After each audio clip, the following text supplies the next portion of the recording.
the Council of Dean of Education of Thailand, Secretariat Office of the Teacher Council of Thailand, International Student Education Management Center, Chiang Rai Ratchapat University Association of Professional Development of Educational Administration of Thailand, the Guidance Psychology Association of Thailand, Thailand Association of Educational Communication and Technology, and Curriculum and Instruction Association of Thailand. ค่ะและนอกจากนี้ค่ะงานประชุมของเราวันนี้นะคะเรายังได้รับการสนับสนุนจากเจ้าภาพร่วมที่ให้ความร่วมมืออย่างต่อเนื่องค่ะได้แก่สำนักงานคณะกรรมการการศึกษาขั้นพื้นฐานสำนักงานเลขาธิการครุสภาสภาคณบดีคณะครุศาสตร์ศึกษาศาสตร์แห่งประเทศไทยสมาคมพัฒนาวิชาชีพการบริหารการศึกษาแห่งประเทศไทยสมาคมหลักสูตรการสอนแห่งประเทศไทยสมาคมเทคโนโลยีและสื่อสารการศึกษาและศูนย์การจัดการศึกษานักศึกษาต่างชาติICEมหาวิทยาลัยราชภัฏเชียงรายค่ะ We also extend our sincere appreciation to our co-hosting Faculty of Education from leading universities across the country, together with other co-hosting faculties, school, research institutions, and academic units from Thai higher education institutions. ค่ะอีกทั้งเรายังได้รับการสนับสนุนจากมหาวิทยาลัยชั้นนำหลายแห่งในประเทศไทยนะคะทั้งจากคณะศึกษาศาสตร์คณะครุศาสตร์และคณะอื่นๆที่มีบทบาทสำคัญด้านการเรียนการสอนการวิจัยการพัฒนาวิชาการโดยได้ร่วมเป็นเจ้าภาพสนับสนุนในการจัดประชุมครั้งนี้ค่ะ We are deeply grateful to all our co-hosting institution partners for their trust, for their support and commitment to our conference. And your collaboration play an important role in making this conference a meaningful platform for academic exchange.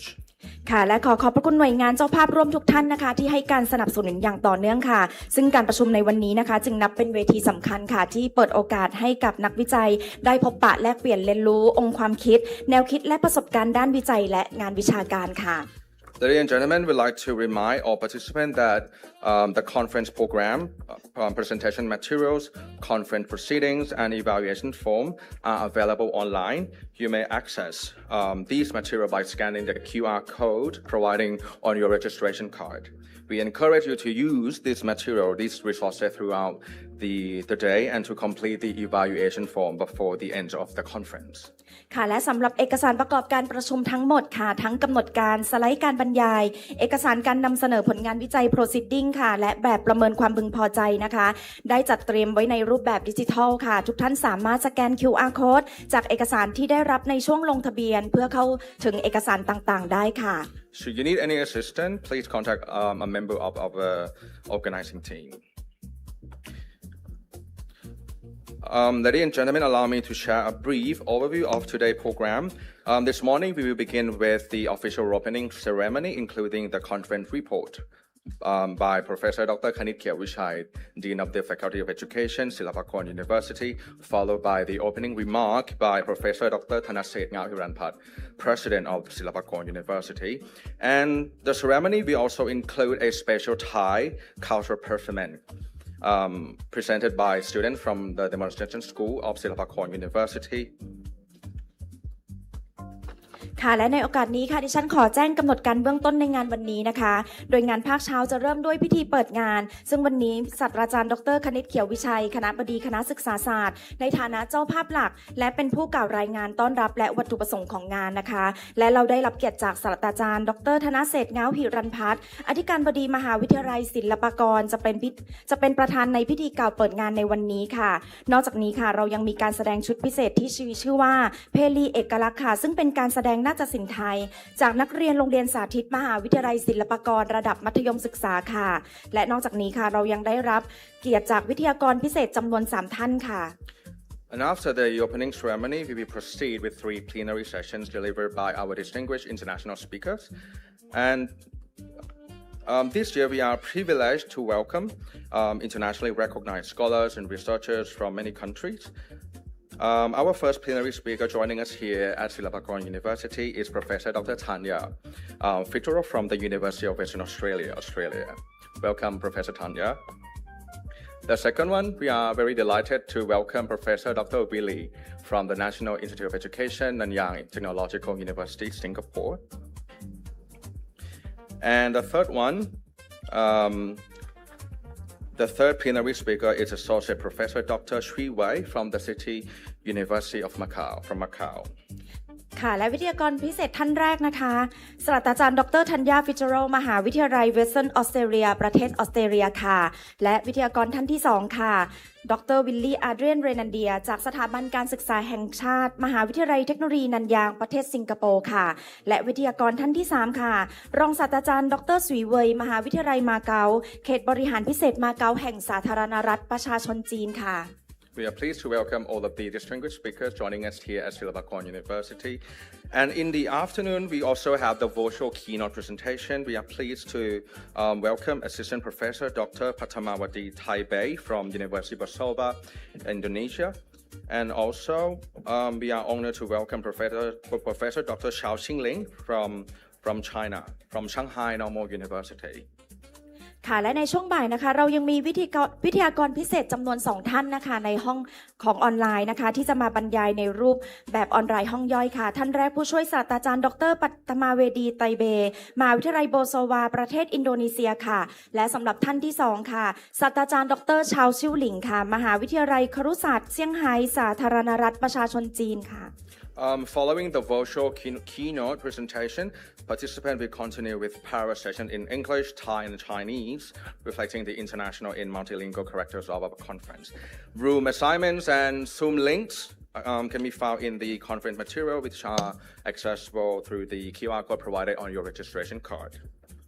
ค่ะและการนำเสนอผลงานวิจัยในห้องย่อยนะคะจะแบ่งทั้งเป็นรูปแบบออนไซต์ออนไลน์ค่ะโดยการนำเสนอมีทั้งภาษาไทยภาษาอังกฤษและภาษาจีนค่ะสำหรับการนำเสนอนะคะลิงก์สำหรับเข้าห้องประชุมออนไลน์ทุกท่านสามารถตรวจสอบรายละเอียดได้จากกำหนดการซึ่งอยู่ใน QR code บนเอกสารที่ทุกท่านได้รับค่ะ Ladies and gentlemen, this year's conference is organized under the theme Sustainable Education Professional Development in the Digital Disruption Era. This theme reflects the rapid changes shaping education today, including AI, digital technology, and changing social needs.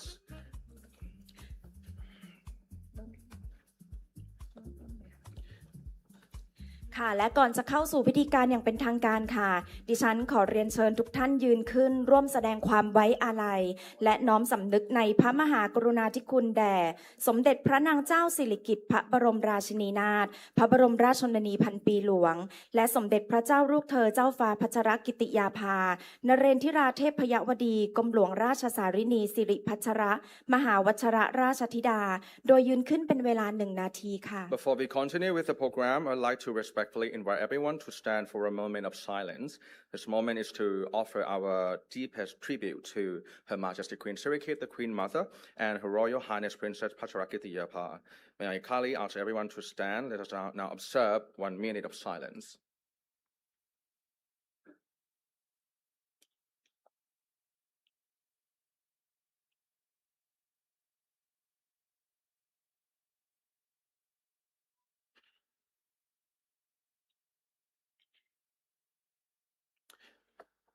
Thank you, everyone. You now may be seated. ค่ะขอบพระคุณทุกท่านและเชิญนั่งลงค่ะ And to formally begin the opening ceremony, may I respectfully invite Professor Dr. Thanaset Ngahuranpat, President of Silpakorn University, to kindly come forward and take his place on the stage as chairman of the opening ceremony. And at the same time, may I also invite Professor Dr. Kanit Kiawichai, the Dean of the Faculty of Education, Silpakorn University, to the podium to deliver the conference report. ค่ะแขกผู้มีเกียรติทุกท่านค่ะขณะนี้ได้เวลาอันเหมาะสมแล้วนะคะดิฉันขอเรียนเชิญท่านประธานในพิธีศาสตราจารย์ดรธนเศรษฐ์ง้าวหิรันพัฒน์อธิการบดีมหาวิทยาลัยศิลปากรขึ้นบนเวทีกล่าวเปิดงานการประชุมและขอเชิญศาสตราจารย์ดรคณิตเขียววิชัยคณบดีคณะศึกษาศาสตร์กล่าวต้อนรับและวัตถุประสงค์ของงานขอเรียนเชิญค่ะ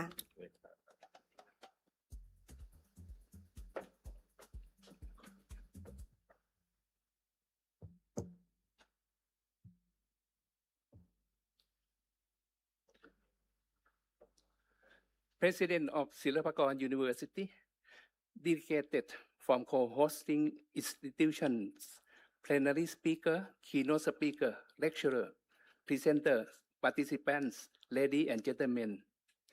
The 13th International Conference on Education, ICE2026, and the 22 National Conference are organized by the Faculty of Education, Silpakorn University. On behalf of the conference organizing committee, I would like to express my deepest gratitude and appreciation to Professor Dr. Thanaset Ngaviranjapat, President of Silpakorn University, for serving as the chairman of this opening ceremony. I would also like to extend my sincere appreciation to the conference plenary speaker, Professor Dr. Thanya Fitzgerald from the University of Western Australia, Dr. Willie Ardian Lenanda from Nanyang Technology University, Singapore, and Associate Professor Dr. Wei Shu from City University of Macau. My heartfelt thanks also go to our keynote speaker, Assistant Professor Dr. Pat Marwati Taibe from Basawa University, Indonesia, and Professor Dr. Gao Sui Ling from Shanghai Normal University, China. The plenary speaker will be presenting on site, while the keynote speaker will be joining us online. The national and international conference are organized in cooperation with Faculty of Education, Silpakorn University, Tan Dok Tang University, Universitas Negeri Surabaya, City University of Macau, Office of the Basic Education Commission, Thailand Education Dean Council, the Consortium of Education Deans of Thailand, Secretariat Office of the Teacher Council of Thailand, Faculty of Education, Chulalongkorn University, Faculty of Education, Sri Nakarinta Biro University, Faculty of Education, Chiang Mai University, Faculty of Education and Development Science, เกษตรศาสตร์ University, Faculty of Education, Prince of Songkhla University, Faculty of Liberal Arts, Mahidol University, Faculty of Education, เพชรบุรีราชภัฏ University, Faculty of Education นครปฐมราชภัฏ University, Faculty of Education กาญจนบุรีราชภัฏ University, Faculty of Education หมู่บ้านจอมบึงราชภัฏ University, Research and Development Institute พระนครศรีอยุธยาราชภัฏ University, Office of Educational Technology สุโขทัยธรรมาธิราช Open University, School of Education วลัยลักษณ์ University, and International Student Education Center เชียงรายราชภัฏ University, Association of Professional Development of Education Administration of Thailand, the Guidance Association of Thailand, Thailand Association for Educational Communication and Technology, the Association of Curriculum and Instruction of Thailand, Faculty of Science, Silpakorn University. This conference brings together educators, researchers, and graduate students from both local and international institutes to share their academic work and professional experience through various sessions. They can explore how education systems are evolving toward sustainability in response to digital disruption, how teacher professional development must adapt to meet new demand in classroom, and how educational practice can better support social progress on a global scale. The discussion and presentation will reflect a shared commitment to improving education through sustainable innovation, forward-thinking pedagogy, and greater awareness of global responsibility. The conference has accepted oral presentation and is held in a hybrid format. I would like to take this opportunity to extend my sincere gratitude to all co-hosting institutions, plenary speaker, keynote speaker, lecturer, graduate, and faculty member from the Faculty of Education, Silpakorn University, for that kind support and contribution to this conference. At this time, I would like to invite Professor Dr. Thanaset Ngaviranjapat, President of Silpakorn University, to deliver an opening remark for the 13th International Conference on Education ICE 2026 and the 22 National Conference on Sustainable Education, Professional Development in a Digital Disruption Era. Thank you. Dear Deans, Deputy Deans, delegates from co-hosting institutions, panelist speakers, keynote speakers, participants, ladies and gentlemen, I'm honored and delighted to preside over the opening ceremony of the 13th International Conference on Education, or ICE 2026, and the 22nd National Conference. This year's conference is entitled Sustainable Education, Professional Development in a Digital Disruption Era. It is organized by the Faculty of Education, Silpakorn University, in cooperation with 23 national and 3 international institutions.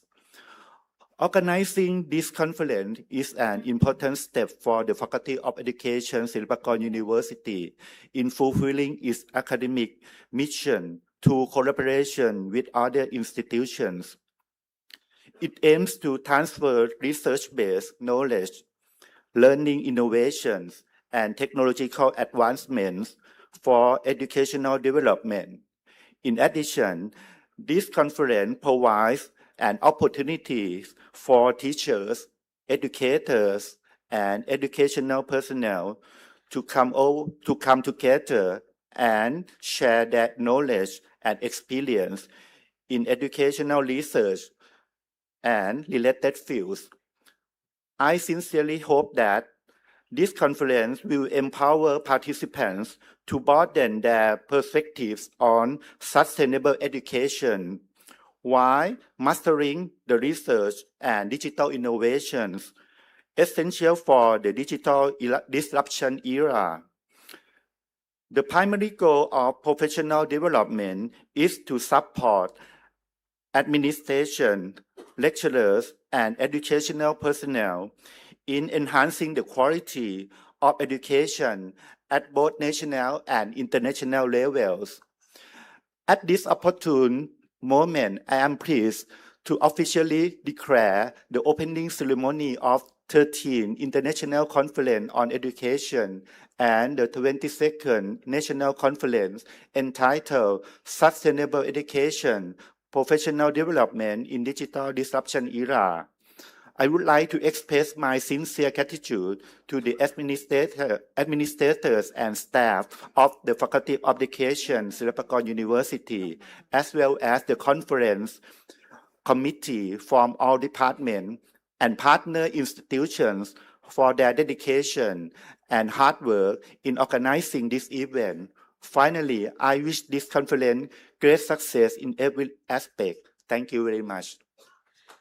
ขอบพระคุณท่านอธิการเป็นอย่างสูงค่ะและขอเรียนเชิญท่านอยู่บนเวทีก่อนเพื่อมอบของที่ระลึกให้เจ้าภาพร่วมและวิทยากรพิเศษในงานวันนี้ค่ะ We will now present tokens of appreciation to the representatives of our co-host institutions and partner organizations who are present with us today.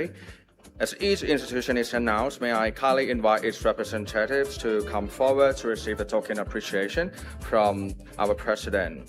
And after receiving the token appreciation, may we kindly ask each representative to remain on stage for the official group photograph.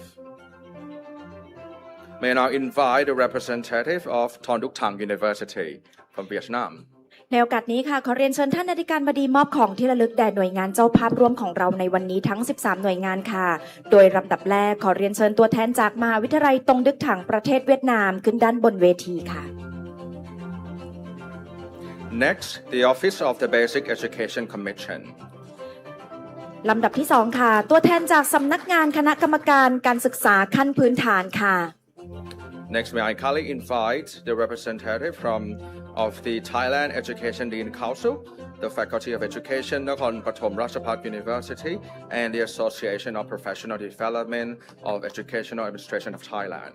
ลำดับที่ 3 ค่ะตัวแทนจากสภาคณะครุศาสตร์ศึกษาศาสตร์แห่งประเทศไทยคณะครุศาสตร์มหาวิทยาลัยราชภัฏนครปฐมและสมาคมพัฒนาวิชาชีพการบริหารการศึกษาแห่งประเทศไทยค่ะ The Secretariat Office of the Teacher Council of Thailand, Kuru Sabha. ลำดับที่ 4 ค่ะตัวแทนจากสำนักงานเลขาธิการครุสภาค่ะ Faculty of Education and Development Sciences, Kasesa University. ลำดับที่ 5 ค่ะตัวแทนจากคณะศึกษาศาสตร์และพัฒนาศาสตร์มหาวิทยาลัยเกษตรศาสตร์ค่ะ Faculty of Liberal Arts, Mahidol University. ลำดับที่ 6 ค่ะตัวแทนจากคณะศิลปศาสตร์มหาวิทยาลัยมหิดล Faculty of Education, Phetchaburi Ratchapat University. ลำดับที่ 7 ค่ะตัวแทนจากคณะครุศาสตร์มหาวิทยาลัยราชภัฏเพชรบุรีค่ะ Next, may I kindly invite representative of Faculty of Education, Muban Jombung Ratchapat University. ลำดับที่ 8 ค่ะตัวแทนจากคณะครุศาสตร์มหาวิทยาลัยราชภัฏหมู่บ้านจอมบึงค่ะ Research and Development Institute, Panakorn Sriutaya Ratchapat University. ลำดับที่ 9 ค่ะตัวแทนจากสถาบันวิจัยและพัฒนามหาวิทยาลัยราชภัฏพระนครศรีอยุธยาค่ะ School of Education, Walailak University. ลำดับที่ 10 ตัวแทนสำนักวิชาครุศาสตร์มหาวิทยาลัยวลัยลักษณ์ค่ะ Next, the Guidance Ecology Association of Thailand. ลำดับที่ 11 ตัวแทนจากสมาคมจิตวิทยาและแนะแนวแห่งประเทศไทยค่ะ Curriculum and Instruction Association of Thailand. ลำดับที่ 12 ตัวแทนจากสมาคมหลักสูตรและการสอนแห่งประเทศไทยค่ะ And Faculty of Science, Silpakorn University. และลำดับสุดท้ายค่ะตัวแทนจากคณะวิทยาศาสตร์มหาวิทยาลัยศิลปากรค่ะ Thank you very much. May we kindly request our representatives to remain on stage as we prepare for the next session. We will now present token of appreciation to our three distinguished plenary speakers. May I first invite Professor Dr. Tanya Fitero from the University of Western Australia to please come forward.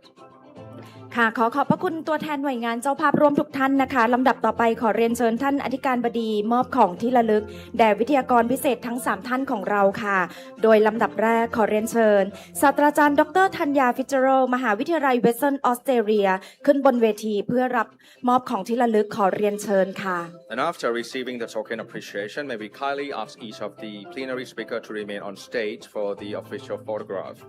May I now invite Professor Willie from the National Institute of Education, Singapore. Please come forward.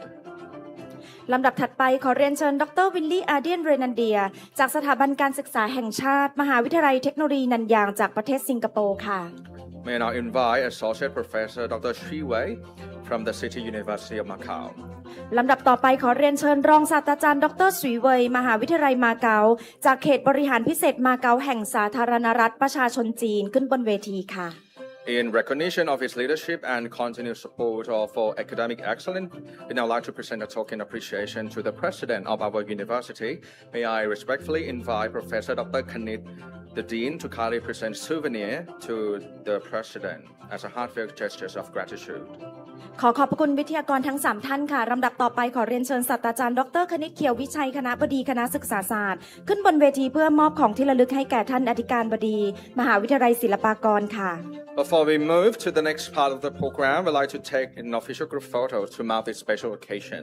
May I kindly invite all the distinguished guests currently on stage to come forward for the official photograph. May I also respectfully invite Assistant Professor Dr. Mariam Nilapan, Advisor to the Dean of the Faculty of Education, Silpakorn University, and members of the Faculty Administration to please come forward and join us on stage for the official photograph. ค่ะและในโอกาสนี้ค่ะขอเรียนเชิญผู้ช่วยศาสตราจารย์ดรมาเรียมนิลพันธ์ที่ปรึกษาคณบดีคณะศึกษาศาสตร์และผู้บริหารคณะศึกษาศาสตร์ให้เกียรติขึ้นด้านบนเวทีเพื่อร่วมถ่ายภาพเป็นที่ระลึกค่ะ และในโอกาสนี้นะคะขอเรียนเชิญผู้บริหารทุกท่านวิทยากรพิเศษนะคะรวมถึงหน่วยงานเจ้าภาพร่วมถ่ายภาพที่ระลึกร่วมกันค่ะ We are pleased to have captured this memorable moment marking the opening of the 13th International Conference of Education. ค่ะและการประชุมครั้งนี้นะคะได้รับความร่วมมือจากหน่วยงานเจ้าภาพร่วมทั้งสิ้น 27 หน่วยงานค่ะและในวันนี้ค่ะมีผู้แทนจากหน่วยงานเจ้าภาพร่วมให้เกียรติเข้าร่วมงานถึง 13 หน่วยงานซึ่งนับเป็นพลังความร่วมมือที่สำคัญอย่างยิ่งในการขับเคลื่อนเวทีวิชาการแห่งนี้ค่ะในโอกาสนี้นะคะขอขอบพระคุณท่านวิทยากรเจ้าภาพร่วมและผู้ให้การสนับสนุนทุกหน่วยงานค่ะที่ได้ให้เกียรติเข้าร่วมและสนับสนุนการจัดงานประชุมนำเสนอผลงานวิจัยระดับนานาชาติครั้งที่ 13 และระดับชาติครั้งที่ 22 ค่ะ May I now kindly invite all distinguished guests to return to their seats while Professor Dr. Thanaset and Professor Dr. Kanit remain on stage for the official opening highlight. ค่ะและในโอกาสนี้ค่ะขอเรียนเชิญท่านวิทยากรคณะผู้บริหารและผู้แทนเจ้าภาพรวมทุกท่านลงจากเวทีและเข้าประจำที่นั่งตามอัธยาศัยนะคะทั้งนี้ขอเรียนเชิญท่านอธิการบดีและท่านคณบดีคณะศึกษาศาสตร์อยู่บนเวทีต่อเพื่อประกอบพิธีเปิดงานประชุมอย่างเป็นทางการในลำดับถัดไปค่ะ We have now arrived at the official opening highlight of ICE2026. ค่ะลำดับต่อไปนะคะเราจะเข้าสู่พิธีเปิดงานอย่างเป็นทางการค่ะขอเชิญท่านอธิการบดีและท่านคณบดียืนอยู่บริเวณด้านหน้าจอดิจิทัลนะคะเราจะมีการนับเลขถอยหลังนะคะและเมื่อเรานับถึงเลข0ขอเชิญท่านอธิการบดีและท่านคณบดีสัมผัสที่หน้าจอนะคะ In a few moments, we will count down together. When the countdown reaches 0, we kindly invite the President and the Dean to place their hand on the marked position on the screen to officially open the conference. ค่ะและสำหรับพิธีเปิดในปีนี้นะคะเรามีความพิเศษและแตกต่างจากทุกปีค่ะโดยจะเป็นพิธีเปิดในรูปแบบผ่านหน้าจอดิจิทัลค่ะและเชิญแขกผู้มีเกียรติทุกท่านนะคะร่วมกันนับถอยหลังไปพร้อมๆกันค่ะทุกท่านพร้อมกันหรือยังคะ Ladies and gentlemen, are you ready? Let us count down together. ค่ะและขอเชิญทุกท่านร่วมกันนับถอยหลังค่ะ Everyone, please join us. 9, 8, 7, 6, 5, 4, 3, 2, 1. ค่ะและพิธีเปิดนะคะได้เปิดอย่างเป็นทางการแล้วค่ะขอเสียงปรบมือดังๆให้กับพิธีเปิดในวันนี้ด้วยค่ะ The 13th ICE 2026 and the National Conference are now officially open. ค่ะขอขอบพระคุณท่านอธิการบดีมหาวิทยาลัยศิลปากรที่ให้เกียรติเป็นประธานในพิธีเปิดงานในวันนี้ค่ะและขอขอบพระคุณท่านคณบดีคณะศึกษาศาสตร์รวมถึงวิทยากรพิเศษทั้ง3ท่านนะคะตลอดจนหน่วยงานเจ้าภาพร่วมทุกท่านค่ะที่เป็นส่วนสำคัญในการขับเคลื่อนและสนับสนุนงานในวันนี้ค่ะ We will next enjoy a special cultural performance presented by students from the Demonstration School of Silpakorn University.To mark the opening of this year's conference, we are pleased to present a special Thai cultural performance called Peri Ekalak. The performance will be presented by our student. ค่ะแขกผู้มีเกียรติทุกท่านค่ะในลำดับต่อไปเราจะเป็นการแสดงชุดเพรีเอกลักษณ์ค่ะจากนักเรียนโรงเรียนสาธิตมหาวิทยาลัยศิลปากรระดับมัธยมศึกษาซึ่งการแสดงชุดนี้ควบคุมการฝึกซ้อมโดยอาจารย์กิตติศักดิ์สุทธิค่ะPeri Ekalak is inspired by Thai folk performance traditions. It features the lively rhythm of the long drum, symbolizing joy, energy, celebration together with Thai dance movement that reflect the unique spirit of Thai performing arts. ค่ะซึ่งการแสดงชุดนี้นะคะเป็นการแสดงพื้นบ้านไทยที่มีจังหวัดสนุกสนานนะคะคึกคักและเปลี่ยนไปด้วยพลังค่ะการแสดงชุดนี้ค่ะใช้กลองยาวเป็นสัญลักษณ์ของความรื่นเริงและความมีชีวิตชีวานะคะผสานกับท่ารำที่สะท้อนถึงเอกลักษณ์นาฏศิลป์ไทยค่ะจนกลายเป็นศิลปะการแสดงพื้นบ้านที่ได้รับความนิยมจนถึงปัจจุบันนี้ค่ะ Ladies and gentlemen, we now invite you to enjoy this special performance, Peri Ekalak. ขอเชิญทุกท่านรับชมการแสดงได้เลยค่ะ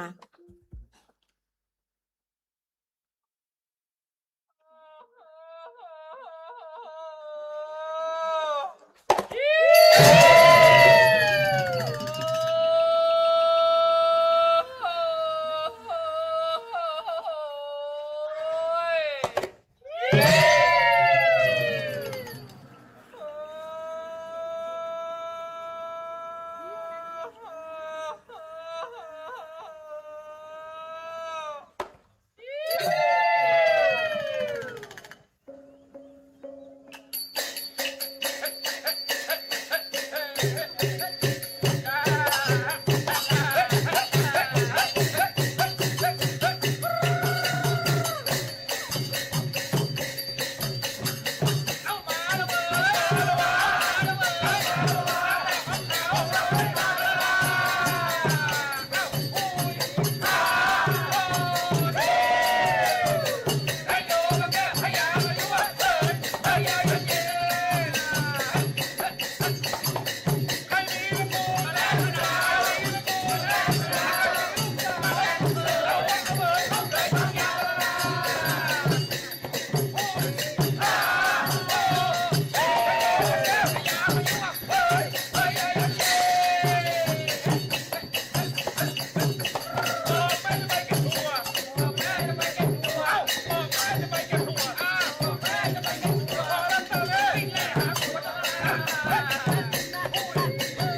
จบลงไปแล้วนะคะสำหรับการแสดงชุดเพลีเอกลักษณ์ค่ะขอขอบพระคุณน้องๆนักแสดงทุกท่านเป็นอย่างยิ่งค่ะ Ladies and gentlemen, we will now move from the opening ceremony to the morning plenary sessions of ICE2026.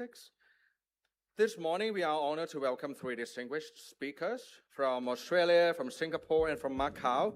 Their presentations will stress important issues related to educational leadership, teacher education, teacher development, AI, learner motivation, and the future of education.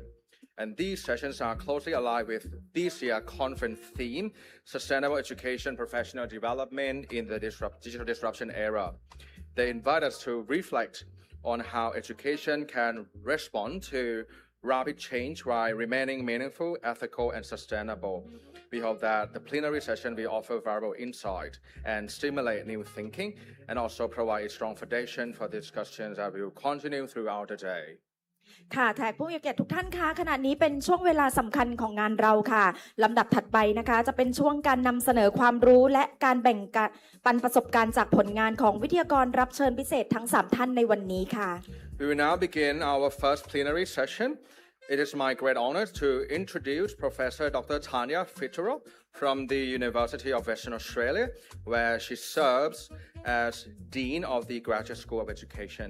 Professor Tanya is internationally recognized for her work in educational leadership, higher education policy, the history of education, and social change. Her scholarship invites us to view leadership not simply as administration, but also as intellectual courage, critical inquiries, and a commitment to the public good. ค่ะโดยท่านแรกเราได้รับเกียรติจากศาสตราจารย์ดร. ธัญญา ฟิตเจอรัลด์มหาวิทยาลัยเวสเทิร์นออสเตรเลียค่ะและท่านนะคะปัจจุบันดำรงตำแหน่งเป็นคณบดีบัณฑิตวิทยาลัยทางการศึกษามหาวิทยาลัยเวสเทิร์นออสเตรเลียประเทศออสเตรเลียค่ะท่านมีความเชี่ยวชาญด้านประวัติศาสตร์การศึกษานโยบายการศึกษาและภาวะผู้นำในระดับอุดมศึกษานะคะท่านมีผลงานตีพิมพ์ทั้งหนังสือบทความวิชาการในระดับนานาชาติมากกว่า50ฉบับค่ะงานวิจัยของท่านมุ่งศึกษาประวัติศาสตร์การศึกษาระดับอุดมศึกษาของสตรีการเปลี่ยนแปลงทางสังคมนโยบายการศึกษาและบทบาทภาวะผู้นำในสถาบันอุดมศึกษาค่ะ Her plenary address today is Disrupting Discourses, Intellectual Leadership, and the Possibility for Change. Ladies and gentlemen, please join me in warmly welcoming Professor Tanya. ซึ่งวันนี้ท่านจะนำเสนอผลงานวิจัยให้แก่ทุกท่านในหัวข้อกรอบเปลี่ยนแปลงความคิดเดิมบทบาทผู้นำทางความคิดในการสร้างความเปลี่ยนแปลงขอเรียนเชิญทุกท่านรับฟังค่ะ Professor Tanya, the floor is yours.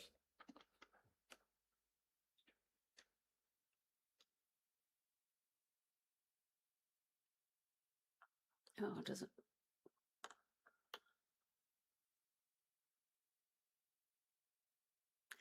Sawadee-ka.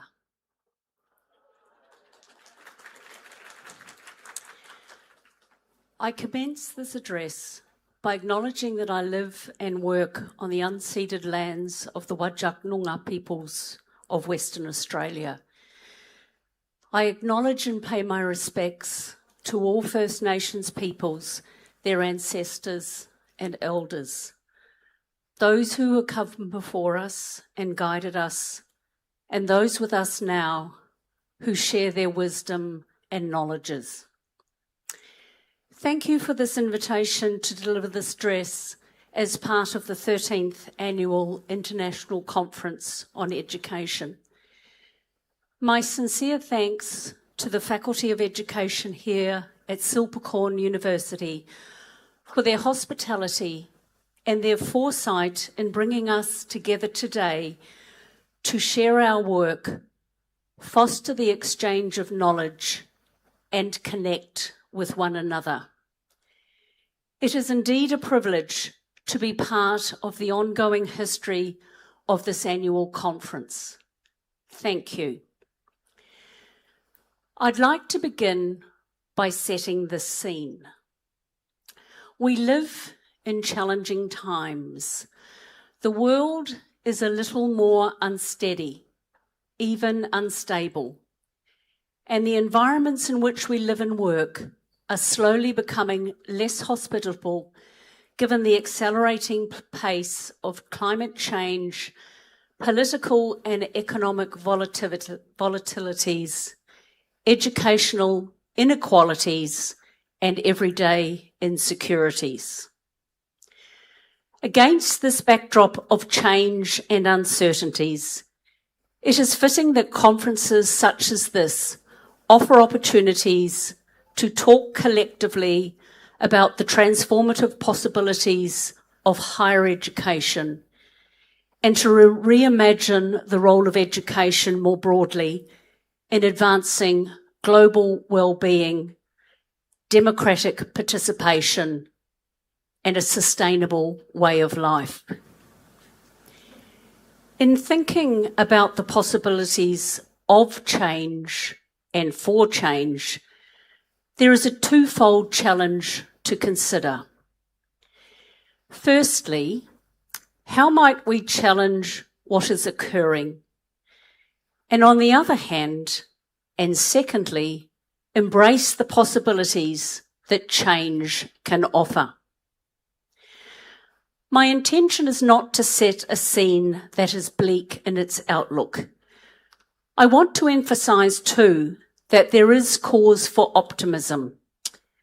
That is, that optimism, and indeed my optimism, is linked with the critical importance of leadership that is intellectual, purposeful, and ethical, as I will outline in the latter part of this address. In thinking about how we might collectively respond to global imperatives for a more just and sustainable world, there are three provocations that I put to you, the audience. First, to consider how you might contribute to and influence emerging debates, discussions, and ideas. Secondly, to consider how you can further develop connections across geographical, political, social, and disciplinary boundaries. And thirdly, to consider the importance of socially just leadership. In many ways, my address this morning is a call for the renewal of a commitment to set aside what might be comfortable, to raise questions for which the answers might invoke a degree of discomfort, and to advocate for leadership that is morally courageous, intellectually independent, and ethical. My hope is that the ideas I present will stimulate conversations, questions, and provocations about the fundamental importance of higher education and the emancipatory possibilities of our work as educators. This then brings me to the first theme for today: disruptions and reconfigurations. Disruptions and reconfigurations within and across higher education are not a new phenomenon, and this has been evident across the long history of universities. Universities are ancient institutions and can trace their histories back to over 1,000 years ago. As an historian of higher education, I can say that universities have been slow to change. For example, one of the oldest universities, the University of Oxford in England, took 671 years to admit women to its degrees, and over 800 years to appoint its first female vice-chancellor or president. Historically then, the presence of women on campuses as students, staff, or university leaders has been an enduring disruption and will continue to do so as institutional borders and boundaries are incrementally eliminated. History and context are important, and there is much that universities continue to do that is noteworthy and deeply important to their communities. Universities have the potential for disruptions and reconfigurations, as history, however recent, has shown. Consider, for example, the opening up of universities to diverse cohorts of students, the introductions of new forms of knowledge and professional degrees, new forms of teaching and learning, the impact of the research we do, and the importance of collaborations and connections that draw us into conversations about the possibilities for change. However, one of the constant challenges that universities face is that governments see higher education as a central instrument to boost national efficiency and to cement their role in the global economy. What is now evident across universities is that public discourses have shifted from universities as the critic and conscience of society to discourses centred on universities as transnational businesses in a competitive global marketplace. These changes have been disruptive to traditional views of the role and purpose of higher education, as new forms of governance and management have been introduced. This has further brought about a renewed focus on financial efficiencies, the commercialisation of knowledge, and the pursuit of world-class recognition. Thus, universities have shifted their public and civic focus from educating people for citizenship and equipping individuals with a broad and critical liberal education to institutions that educate students for industry and the professions. In this shifting and changing landscape, the policy narrative assumes that inevitably some individuals will succeed and some will not. Yet I remain optimistic that despite the competing public, private and international demands now placed on universities, that we can talk back to these economic pressures and considerations. As an academic and scholarly and educative community, we have a role to play in shaping the agenda, instantaneous communications. The transnational flow of ideas and resources have opened up new opportunities for our teaching, research, connections and collaborations, much like this conference today. Discussions about a new roadmap for higher education took place at a recent UNESCO conference in Barcelona. An overall conclusion from this conference was that the biggest risk for universities was not being able to take risks. And one of those risks that was identified and discussed at length was the surge in generative AI, which offers universities a rare opportunity to embrace a disruptive technology. Indeed, a rare opportunity for universities to be disruptive. The disruptive potential of AI is the reconfiguration of university curriculum, teaching and research. There are now new types of jobs, such as script or prompt engineers, whose role it is to create automated responses to queries. Terms such as online, remote, hybrid, and distance are now integral to our educational vocabularies.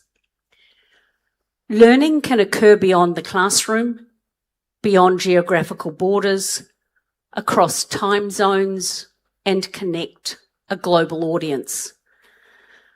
Curriculum and pedagogical strategies are rapidly changing to meet these demands, and so too are the skills, knowledge, and expertise of educators.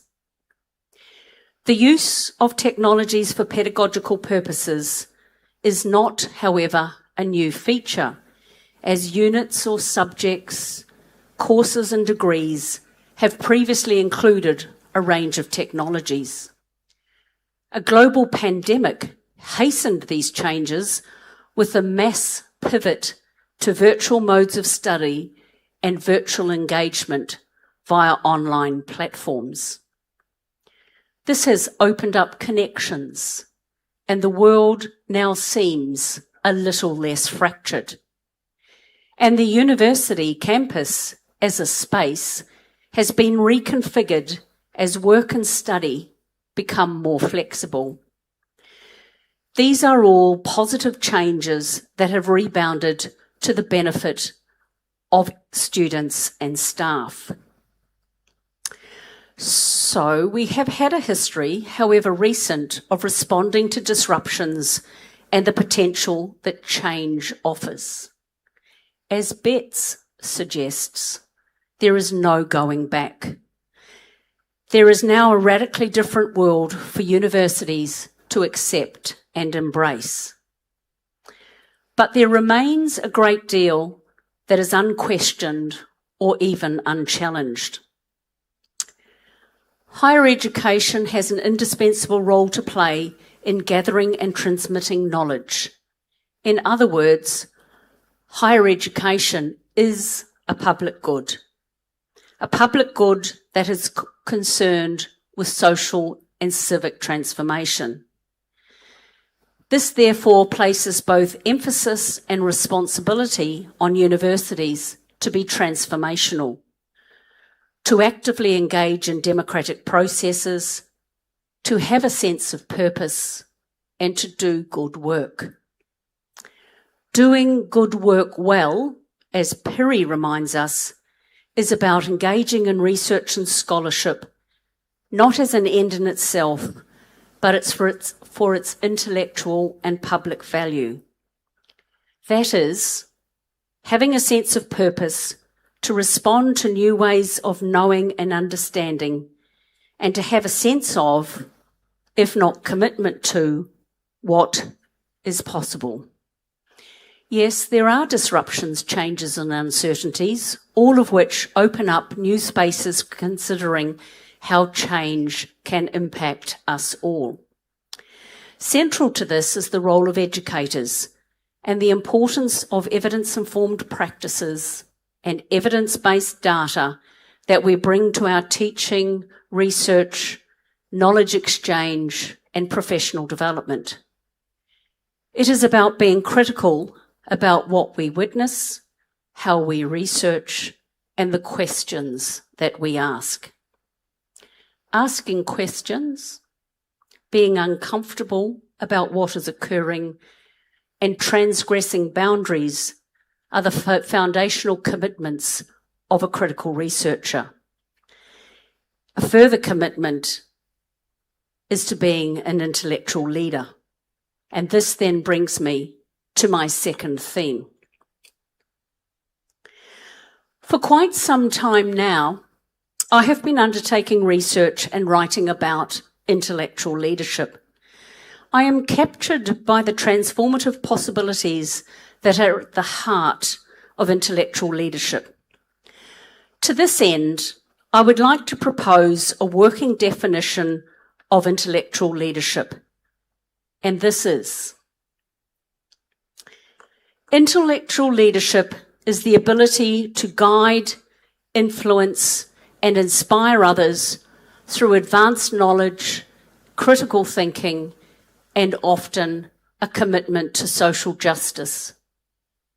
It involves creating new ideas, challenging existing paradigms, and cultivating an environment of intellectual curiosity and ethical responsibility, rather than merely managing tasks. As I have foreshadowed, the cornerstone of intellectual leadership is calling ourselves and others to account through reasoned debate. I'd like to extend this further by drawing on Foster, who says that leadership is and must be socially critical. It does not reside in an individual, but in the relationship between individuals. and it is oriented towards social vision and change, not simply or only organisational goals. Given the current higher education context, what is critically important here is that leadership is relational and leadership is both moral and ethical. It is the intellectual leader, as Macfarlane reminds us, who connects academic values, scholarship and service to the idea of leadership. Intellectual leadership might well be exercised by an individual, and importantly, it's marked by a scholarly commitment to debate, advocacy, and collegiality. According to Stevenson, an intellectual leader is a constructor, organiser, and permanent persuader. This suggests to me that an intellectual leader is also a scholarly architect.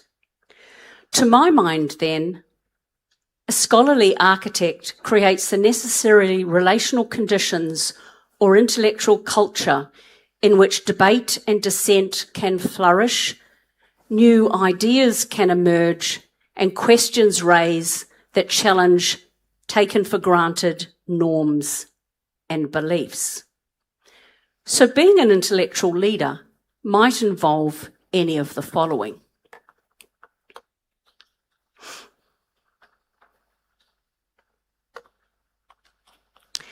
None of these activities can occur in a vacuum.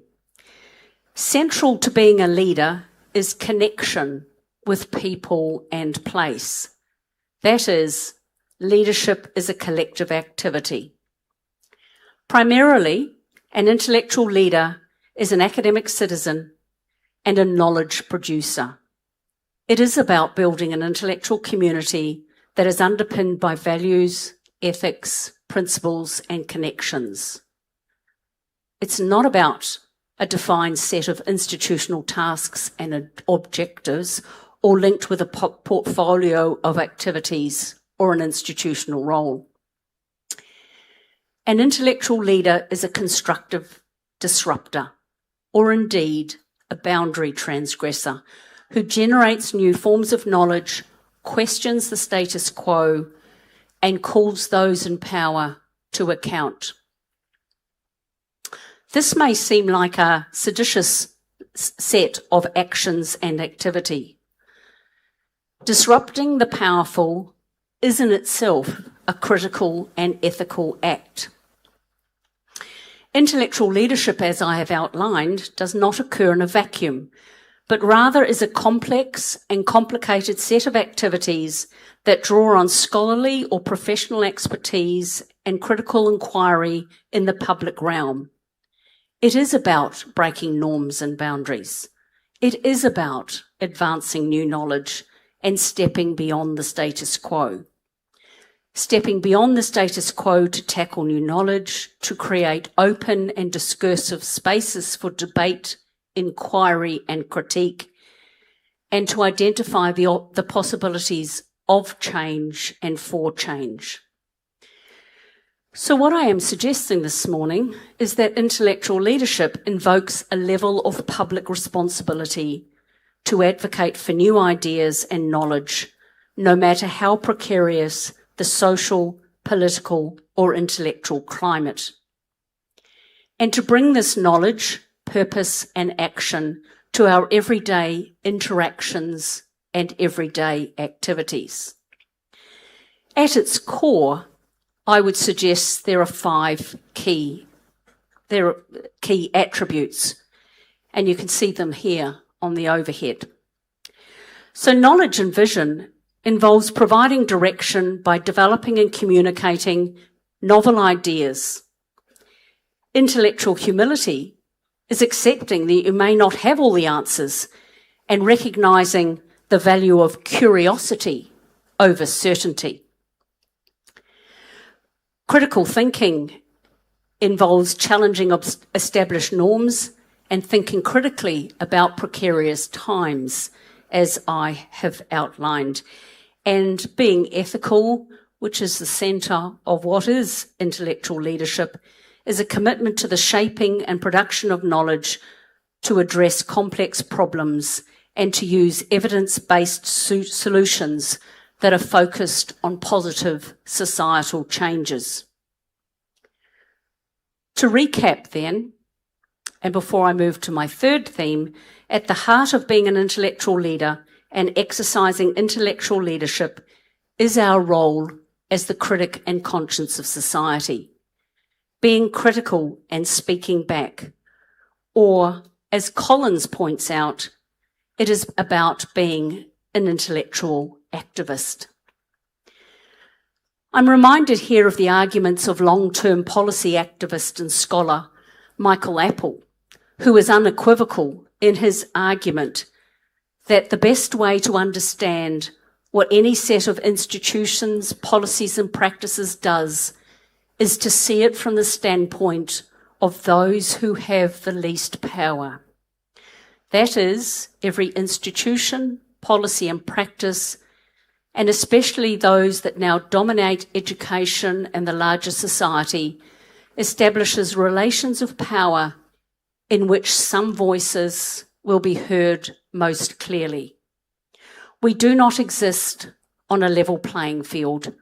Many economic, social, and educational policies, when actually put in place, tend to benefit those who already have advantages. How might we then collectively respond to the challenges that Apple has put forward? This then brings me to the third and final theme for this morning, and that's the role of the critical educator. Being a critical educator, I would argue, is about having a deep sense of unease about the various agendas and tensions that confront us.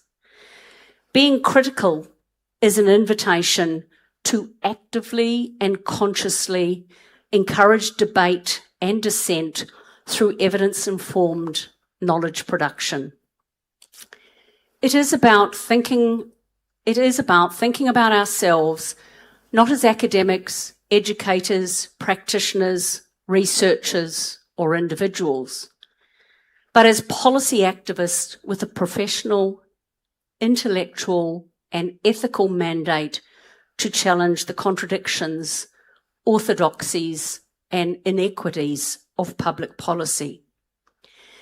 This then involves asking the difficult questions, not merely repeating policy rhetoric, and as Saeed reminds us, to speak for and on behalf of those who are routinely forgotten. Doing critical research and being a critical researcher is about asking questions policymakers may not want addressed, answered, or even made public. We ought to be restless about what is occurring. Our collective and continuing responsibility as scholars and practitioners is to critically examine how power is exercised and negotiated within educational systems and to explore pathways for a more inclusive and a more sustainable future. What I am suggesting is that we raise questions about the values of those groups with considerably more power and resources and the decisions they have made that have segregated communities on social, economic, and more often class and racial lines. It is about shifting our attention to policies and practices that have not created a level playing field and which have created inequitable and unsustainable outcomes. The situation is not completely lost, however bleak I may have presented it. The opportunity does exist to examine where we find ourselves and what we need to do next. And perhaps it is not a matter of producing research for policymakers. Perhaps it is about research and the communication of ideas that will capture the attention of the community, the wider public. And it is the public that has the capacity to organise and agitate for what is important. We should not underestimate the power of a community captured by an issue, nor ignore the strategies invoked by those with advantage to ensure that their interests are represented. This is, after all, the game that the advantaged have played for a very long time. The rules have not been uniformly understood or even communicated to us all. It is simply not in anyone's interest for a common understanding of how the politics of advantage work. This, therefore, opens up the space for consideration of the critical importance of our role as educators, advocates, and intellectual leaders. Being critical is about the questions that we raise. In a world where there are social, educational, economic, and political uncertainties, it is imperative that alternatives are given space and voice. We cannot remain on the sidelines while what is considered common sense develops an ascendancy. After all, common sense is not about what is for the collective good, but about securing individual advantage. Perhaps what is occurring is a new normal in higher education, a new normal that embraces uncertainties, disruptions, and messy transformations. A new normal that creates the possibility that what is new is an invigorated public higher education sector in which the values and principles of universities as public institutions are recognised and defended within the democratic sphere. There is a powerful possibility for change. Indeed, even an intellectual responsibility to engage with change, to ensure that whatever occurs is democratic, socially and morally just and equitable. I've drafted a set of questions to share with you all. And these are the 4 questions. These are questions that guide me in my own professional practice as an educator and also an academic dean in a large university. And I constantly refer to these questions as I make decisions and engage with a number of people. And I very, very deliberately here put I and my in red to denote the individual responsibility that can be taken at this point.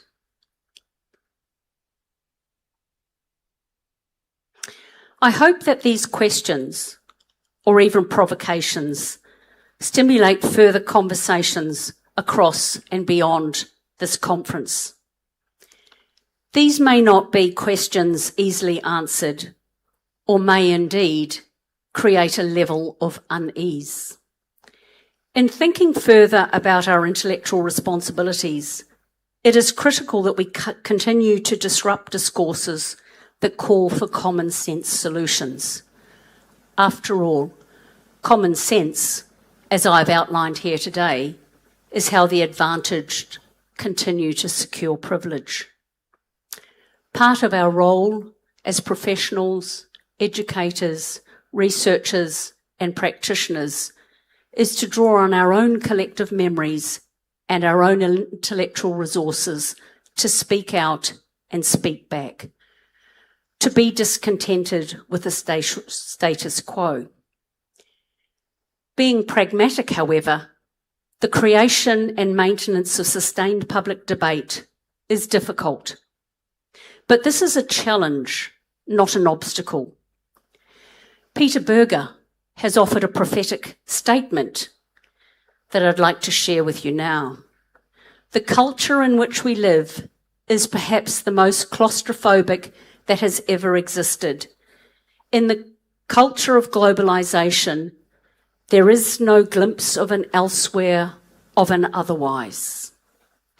The first step towards building an alternative world has to be a refusal of the world picture implanted in our minds. Another space is vitally necessary. And as you will see there, Berger wrote this in 2002, and in 2026, some 24 years later, it's a statement that is reasonably appropriate. So what is vitally necessary is for intellectual spaces to foster critical debate, for questions to be raised that confront orthodoxies, and for an unwillingness to accommodate discourses that are socially just. It is about resisting the seductive impulse of policy solutions that marginalise, silence, and erase. It is about speaking on our own terms. It is about a return to scholarly values and our critical role as intellectual leaders.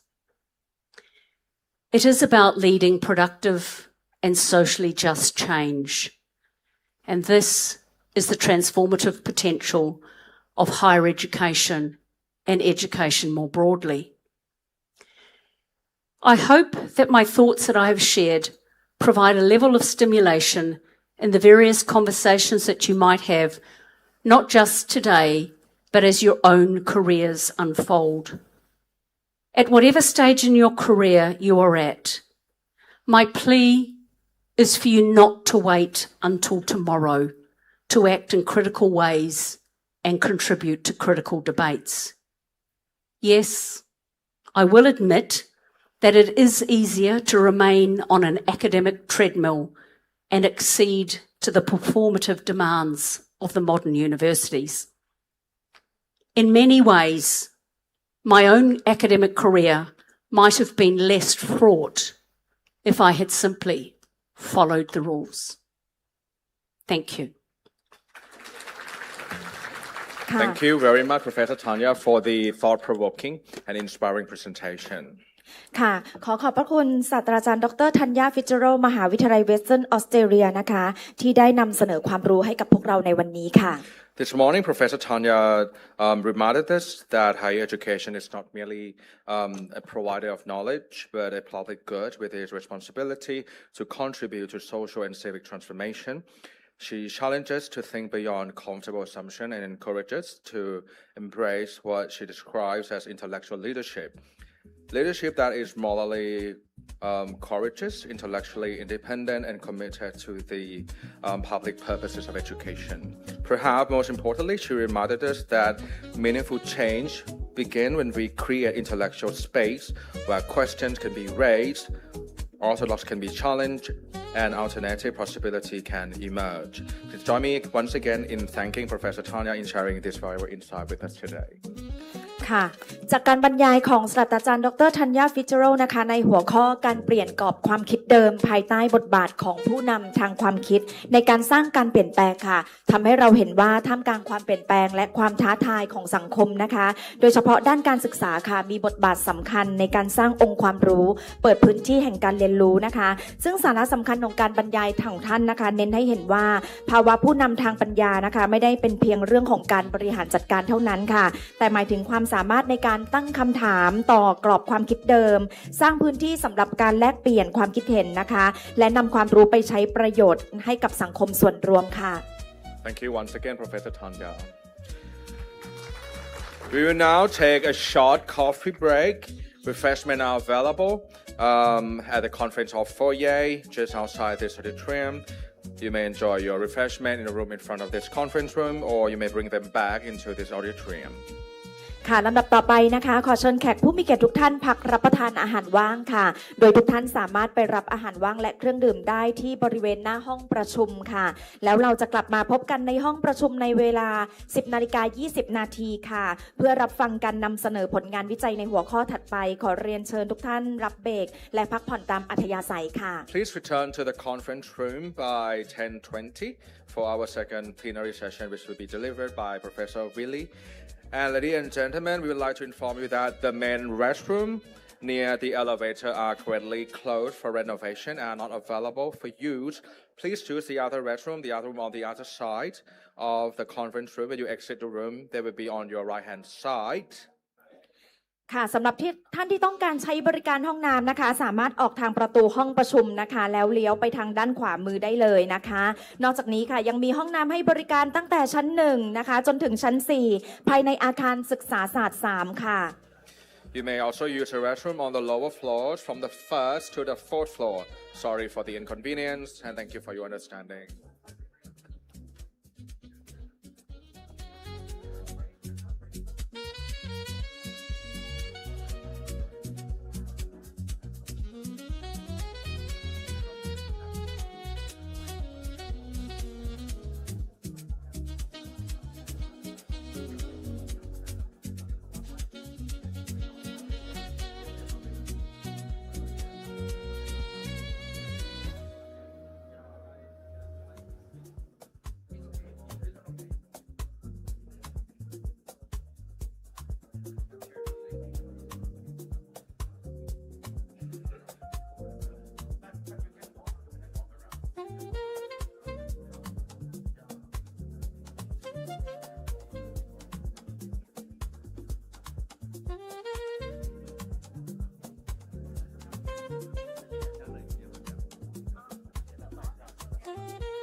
test 1 2 3 good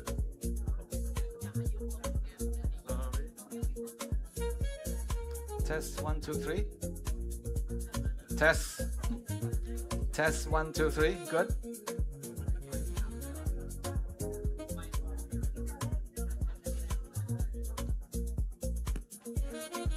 test 1 2 3 very good okay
ค่ะตอนนี้เรากำลังจะเริ่มในส่วนเซสชั่นที่2แล้วนะคะขอเรียนเชิญนะคะแขกผู้มีเกียรติที่อยู่บริเวณด้านหน้าห้องประชุมนะคะสามารถทยอยเข้ามาในห้องประชุมได้เลยนะคะ We will resume the plenary session soon, so please come back to the auditorium as we're about to start the second plenary session soon.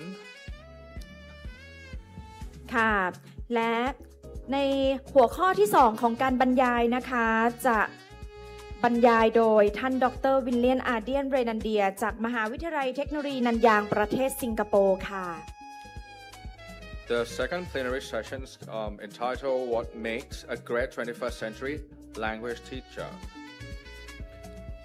ค่ะซึ่งท่านนะคะจะได้มีการกล่าวบรรยายเกี่ยวกับหัวข้อเรื่องคุณลักษณะของครูภาษาในศตวรรษที่21ค่ะค่ะและในขณะนี้นะคะก็จะเข้าสู่เซสชั่นที่2แล้วนะคะขอเชิญแขกทุกท่านนะคะได้กลับเข้ามาบริเวณในห้องประชุมนะคะเพื่อรับฟังการบรรยายของท่านวิทยากรท่านที่2นะคะและบรรยากาศภายในงานนะคะสำหรับรูปภาพนะคะทุกท่านสามารถดาวน์โหลดได้จากเว็บไซต์ ice2026.su.ac.th นะคะหลังจากเสร็จสิ้นกิจกรรมภายในงานทุกท่านสามารถดาวน์โหลดได้จากเว็บไซต์ของงาน ICE ได้เลยค่ะSo for the photos and videos of today's events will be available on the official website of the conference. You can get access. It will be available for viewing and download after the morning sessions and also the afternoon sessions. ค่ะและสำหรับในระหว่างที่เราดำเนินกิจกรรมตลอดทั้งวันนะคะทางคณะผู้จัดขอแจ้งให้ทราบนะคะว่าเอกสารการประชุมทั้งหมดนะคะไม่ว่าจะเป็นกำหนดการสไลด์การบรรยายของวิทยากรรวมถึงการนำเสนอผลงานวิจัยรวมถึงเล่มจัดรายงาน proceeding นะคะและแบบประเมินความพึงพอใจนะคะได้ถูกจัดเตรียมเอาไว้ในเอกสารของท่านนะคะทุกท่านสามารถสแกน QR code เพื่อที่จะดาวน์โหลดเอกสารดังกล่าวได้เลยนะคะซึ่งเอกสารเหล่านี้นะคะทุกท่านได้รับตอนเช้าในขณะที่ทุกท่านได้ลงทะเบียนไปเรียบร้อยแล้วค่ะ I'd like to remind all of you that the conference materials, the proceeding, the presentation materials, and evaluation form are available online. You may access to these materials using the QR code provided in the registration card. ค่ะซึ่งทุกท่านสามารถตรวจสอบกำหนดการวางแผนเข้าร่วมการประชุมนำเสนอผลงานวิจัยห้องต่างๆได้ในช่วงบ่ายนะคะและท่านใดค่ะประสบปัญหาในการเข้าถึงเอกสารหรือสแกน QR code นะคะสามารถติดต่อสอบถามทีมงานได้ค่ะซึ่งจะประจำอยู่บริเวณทางเข้าและจุดสำคัญต่างๆภายในงานค่ะZoom links to the parallel sessions and also the virtual keynote presentation can be found in the conference material, which can also be accessible through the QR code provided. ค่ะและหลังจากจบงานในช่วงเช้านะคะสำหรับช่วงบ่ายเรายังจะมีงานนำเสนองานวิจัยห้องย่อยต่างๆทั้งในรูปแบบออนไซต์ออนไลน์นะคะซึ่งการนำเสนอผลงานนะคะจะมีทั้งภาษาไทยภาษาอังกฤษและภาษาจีนค่ะและเรายังมีวิทยากรพิเศษจำนวน2ท่านนะคะที่จะบรรยายในรูปแบบออนไลน์ในห้องย่อยด้วยค่ะRight, in the afternoon, the conferences will continue with the two keynote presentations, which is going to be in the online format, and also a series of parallel sessions conducted in both on-site and online. And participants will have the opportunity to attend research presentation in English, in Thai, and also in Chinese, reflecting the international and multilingual character of our conference. ค่ะและสำหรับการนำเสนอผลวิจัยในแต่ละห้องนะคะจะแบ่งออกเป็นทั้งระดับชาติและนานาชาติค่ะซึ่งการนำเสนอระดับนานาชาตินะคะจะจัดขึ้นที่ห้องหลวงพ่อวัดไร่ขิงค่ะอาคารศึกษาศาสตร์3ซึ่งเป็นห้องที่เราใช้ประชุมอยู่ในขณะนี้ค่ะและห้องสวัสดิ์ชั้น2อาคารศึกษาศาสตร์3ค่ะซึ่งเป็นห้องสำหรับการนำเสนอบทความวิจัยภาษาจีนนะคะส่วนการนำเสนอระดับชาติจะจัดขึ้นที่ห้องอาคารศึกษาศาสตร์3ชั้น3ได้แก่ห้อง3209ห้อง3309ในรูปแบบออนไซต์และห้อง3308ในรูปแบบไฮบริดค่ะ And for the parallel presentation sessions, outstanding research papers will be selected in each room to receive the Best Paper Award, and the result will be announced at the end of the presentations in each session. So we encourage all presenters to engage actively in the discussions in which everyone is very successful with their presentation.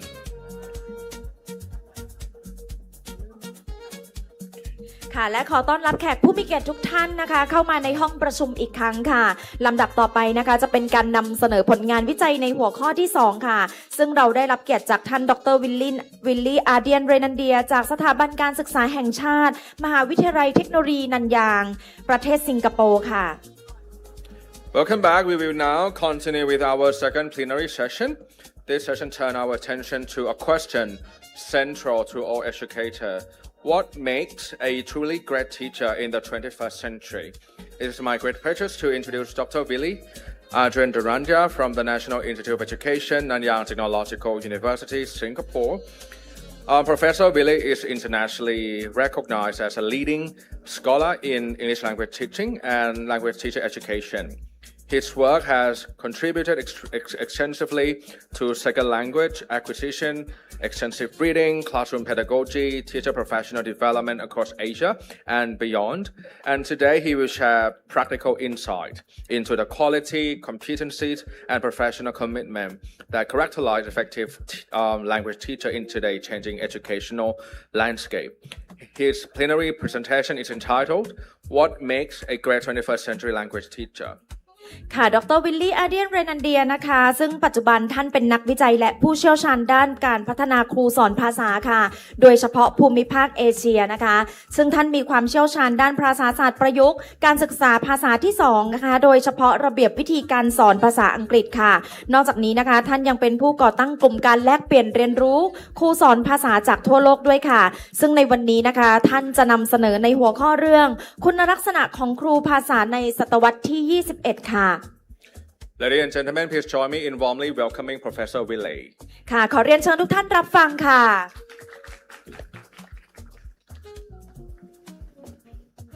Good morning, everyone. My presentation today, I can't see my slide. Yes, okay. First off, I'd like to say a bit more about my university. I come from Singapore and I teach in this wonderful, wonderful place. The name of the university is Nanyang Technological University.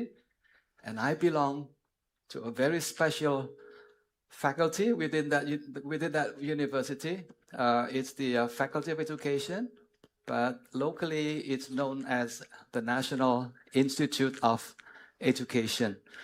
This is the #1 teacher education faculty in Singapore. #1 because it's the only one. We don't have any competition. That's why it's #1 in Singapore. Today, I'm going to share with you 6 ideas, 6 very important ideas about how you can be, or I can be, a great teacher. And these are the 6 things that I'm going to share with you. The first one is about your professionalism. Are you a professional teacher? Are you professionally competent? And number 2, are you a reflective teacher? And number 3, are you a student-centered teacher? And the next one, I can see very clearly, are you an AI-savvy or AI-fluent teacher or teacher educator?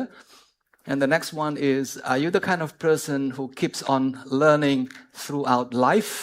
Are you a continuous learner? And the last one is very important, are you a gritty teacher? So these are 6 ideas that I'm going to share with you. Please remember those 6 ideas because I'm going to give you a quiz at the end of the session today. Okay? 6 ideas. Let me begin with the first one. The first one is perhaps the most important one. If you are a math teacher, then you need to have a lot of professional knowledge about mathematics education. If you're a science teacher, you also need to have a lot of knowledge and also a lot of skills about math education or science education. If you're a language teacher like me, then you should also have a lot of knowledge about language, and you also need to have a lot of skills about how to go about teaching language in the classroom. So knowledge and skills define one's professionalism. But there's another important attribute, and that's about values. Do you have strong values in your career? Values such as integrity, values such as collegiality. Can you work with people in your workplace? Value about diversity, for example, that students are different. How do you deal with students coming from different provinces in your country or from different countries? And the last one is particularly important, and that is related to what Professor Fitzgerald mentioned early on. It's about change. Are you afraid of change, or are you the kind of teachers who embrace change? Which one are you? Are you afraid of change? Please say no. Of course not, because change is something that is happening on a daily basis. If you don't want to change, that change is going to change you. So change is something that is happening all the time. So professional, somebody who is professionally competent, in the case of language teaching, because I'm a language teacher, my example will be about language teacher or language teaching. There are 4 things that you need to know. You need to know about the language and culture. You need to know about the content. You need to know about the pedagogy. And you also need to know about the context in which you teach in the classroom. For example, now this is a very, very important thing for those of you who are Chinese language teachers or English language teachers. You need to keep asking yourself, what is your level of proficiency in that language? The thinking today is that if you are not very proficient in that language, it is going to be difficult for you to engage your students in the classroom. Yeah, if you look at the scale that is currently being used in many places in the world, it's called CEFR. I think among language teachers or English language teachers in Thailand, for example, the requirement for English language teacher is to have a proficiency level of at least B2, if not C1. The same thing if you teach Chinese, for example. Yeah, you are expected to have a proficiency level of at least B2, that is very upper intermediate, or even C1 at the more advanced level of language proficiency. I think you understand the importance of having that professional knowledge in your field of study. Another important aspect of professionalism is understanding the culture in which you are dealing in the classroom and the culture of the language that is spoken in not only in Thailand but also in many places in the world. In terms of English language use, today we are not looking at somebody who can speak like a native speaker of English. If you're from Thailand, it's okay for you to speak like somebody from Thailand. If you're from Vietnam, it's okay for you to speak English like a Vietnamese, as long as 2 things are met.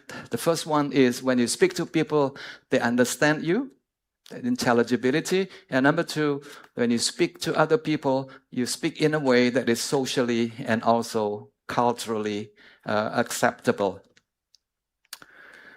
Next one is about the content. Now, this one is another important aspect of being a professional educator. Yeah, in the case of language, I think there are a lot of things that we need to know. You need to know the pronunciation, you need to know about the words, about the grammar, about the various language skills like listening, speaking, reading, and writing. If you teach Chinese, the same thing. You need to have a lot of knowledge about these areas of language skill. But that's not enough. You should also be able to, or you should also develop a very strong skill in teaching those, language elements. How to teach grammar, for example, and how to not teach too much grammar, for example, in the language classroom. I think that is another important aspect of pedagogy as well. The last point perhaps is about where you teach.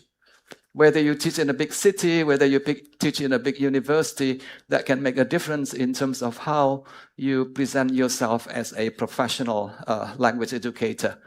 You have to understand the social context in which the subject matter is being taught. In the case of English, for example, in the case of Chinese, English is often studied as a foreign language in Thailand, but in Singapore, things are different because English is taught not as a second language, but as an official language, because that's the kind of language that is used widely in school and also in society. And there are many things that you need to know about the school, whether the school is using the kind of curriculum that is fixed. That means you simply have to follow the curriculum, or you have the flexibility of interpreting the curriculum and trying to do things to the best of the students that you are teaching in the classroom. Sorry. Okay. So the first one is about somebody who is professionally competent. And that is one important attribute of becoming a good teacher, a good educator. And let me ask this question to you. Are you currently professionally competent on a scale of 1 to 10? Can you whisper to your neighbor, where are you right now? You are not 1, definitely. You are not 2. Where are you at the moment? Please tell your neighbor very briefly, where are you? Just give a number, 5, 6, 7, 8, 9, or 10. Tell your neighbor very quickly, okay? So that would be the first one, yeah? Professional competence. Number 2. It's another important attribute of a great teacher or great educator is somebody who is reflective in whatever they do. Reflective teacher means that you are always thinking about what you have done and what you will be doing in the future. Once you have finished teaching in the classroom, you may want to sit down, spend 5 minutes thinking back about what happened in your lesson just now and finding out what works and what doesn't work, and then plan for the future so that in your next lesson you can address some of the weaknesses and you can, capitalize on the strong points that you have done earlier on. That is not me. I'm sorry. So reflective teaching basically is about having this experience. Yeah. And people agree that experience is important. But what is more important is what you do with that experience. If the experience is something that you just have without you thinking about it, then that experience will not be something that is useful for your professional development. Somebody says this many years ago, and I like this quote very much. And let me explain to you what it means. Learning is a continuous process of constructing, of deconstructing, and of reconstructing experience. And that is what you need to do as a reflective educator. You've done some teaching, and that's the first construction of your understanding of what works and what doesn't work in your classroom. And the next step for you is to break it apart, to deconstruct what happened just now in the classroom. And then with that deconstruction, you are in a better position to reconstruct a new understanding of what works and what doesn't work in your classroom. Let me ask you this question. Who said this actually? Learning is a continuing process of constructing, deconstructing, and reconstructing experience. Who said this? I did? Yes, I did just now. But that's not my quote. I think you probably know this guy. Yeah, one of the most, well-known educators of all time, John Dewey. That's what he said, and it stays in my head for many years. Yes, having 10 years of teaching experience is important, but what you do with that experience is more important. Otherwise, you'll be having 10 experiences of the same thing repeated 10 times, and that is not going to help you in your professional development. So being a reflective teacher is about being able or being willing and being excited about always looking back so that you can move forward. Looking back so that you can evaluate your strong points and your weak points and then move forward and become a better teacher and better educator. And there are many tools that you can use. You know, writing a short note after you finish your lesson. I think that's a good thing for you to do. Yeah, having coffee and having a conversation with somebody, your colleagues, you know, exchanging ideas, that is also another good thing that you can do. I have some suggestions if you want to become a more reflective educator. These are some of the things that you can do. Number one, have someone videotape your teaching. Or you can videotape yourself. And then share your videos with colleagues. And ask for their honest, assessment of your teaching. The key word here is honest assessment of your teaching. And very often it's not nice to hear something, other people criticizing your teaching, but that is how you grow. Yeah, from feedback from other people, I think you can learn a lot of things. Another way for you to improve on your teaching is to identify the best person in your school and ask that person to sit in your class, observe your class, and give you suggestions and evaluation of your teaching. I've done that many, many times. When I was a teacher, I used to have people, colleagues who were much better than me, coming to my class, observing me, and giving feedback on my teaching. The suggestions are not always pleasant to hear, but that is something that you have to learn in order for you to grow and develop in your teaching. So that's number two, being a reflective teacher. Number three is about turning the table around. For many years, we've been the focus of education. The way we teach is very often defined as an approach that is very teacher-oriented, very teacher-centered. Here is me, your teacher, and I'll be teaching you for the next 60 minutes. You listen to what I have to say.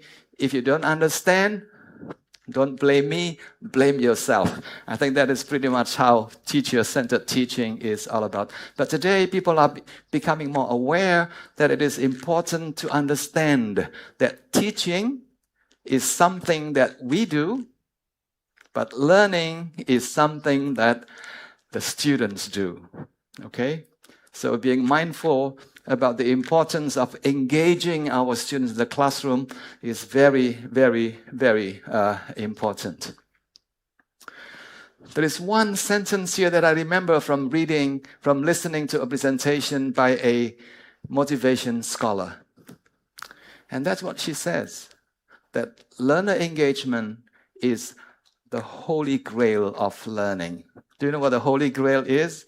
Holy grail simply means that is the only way that the students will learn optimally from your teaching. To the extent that you are able to engage your students fully in the classroom, I think you can be sure that the students will learn a lot of things from your teaching. So engaging your students means that you need to address the needs of your students. And students have at least 4 different kinds of needs. Number one is the emotional needs, yeah? And number 2 is the thinking needs, the cognitive needs. The next one is the kinesthetic. You need to engage students in doing things in the classroom. If they are just sitting still, I think chances are they will not be fully engaged. And the last one is social engagement. People, students, you and me are social beings. We enjoy talking to people. We enjoy sharing our ideas with other people in the classroom. So to the extent that you're able to engage your students in these 4 different areas, I think chances are students will learn a lot more from you. So as I said earlier on, these are at least 3 things that you need to think about. When you walk into the classroom, make sure that your students feel excited. Make sure that your students feel curious. Make sure that your students feel safe. I think that is very important. That feeling is the first thing that you need to do. You need to be able to engage your students. Can you add another example? What kind of feeling do you want to engage when you walk into the classroom? Any thoughts? What kind of feeling? Please say feeling happy. Feeling happy, yes. What else? What other feelings? This is very, very important. If you can't engage their emotion, I think you have already lost the battle because your students will be sitting there and they're not listening to you. What other feelings do you think is important? Feeling happy, feeling safe, feeling relaxed. Yes, very important. Very often is, what happened in the classroom is the students are feeling very tense.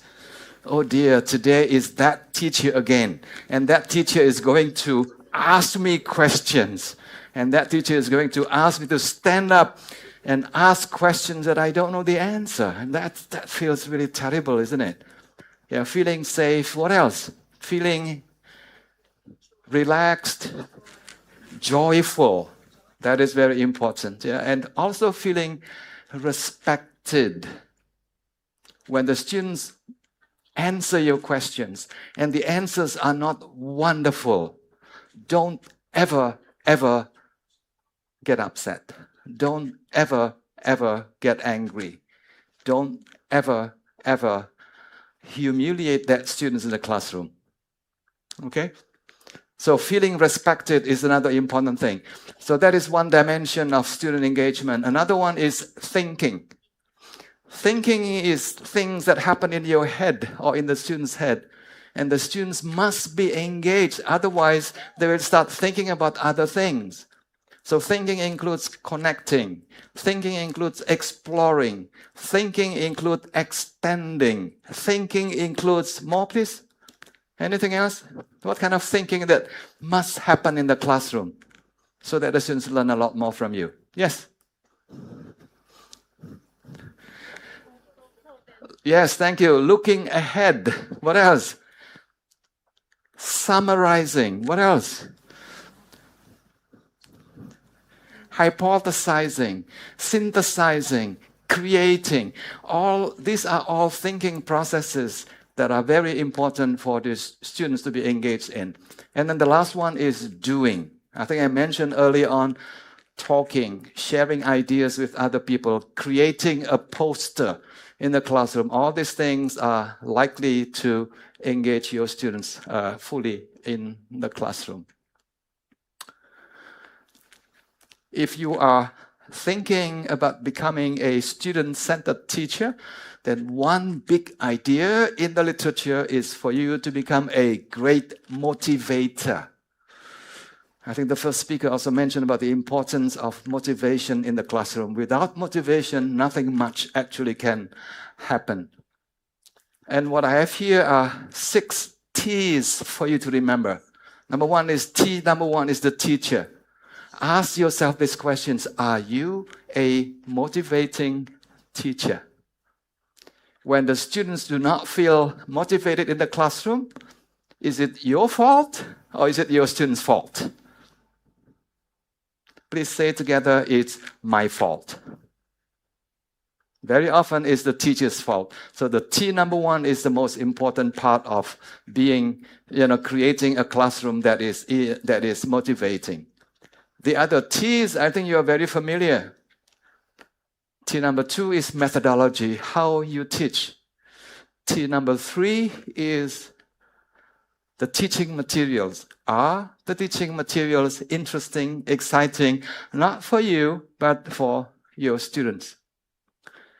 T number 4 is the task or the activities. Are they interesting? Are they exciting? Are they boring? Have you thought about the task very carefully so that it engages students' thinking and also students' feeling? Tier number 5 is a bit tricky. That's about test. If you look at tests as a final assessment procedure, then I think we are mistaken because there are a lot of things that we can do to assess, to test students on a regular basis. And this test also can be very motivating. And the last T is technology. So these are 6 T's that are within you that you can change, that you can make them more exciting and interesting and motivating for your students. So that is what teacher or student-centered pedagogy is all about. Are you a student-centered teacher? Please give yourself a rating from 1 to 10. Please whisper to your neighbor. 1, 2, 3, 4, 5, 6, 7, 8. Don't look at me. Look at your neighbor. 5, 6.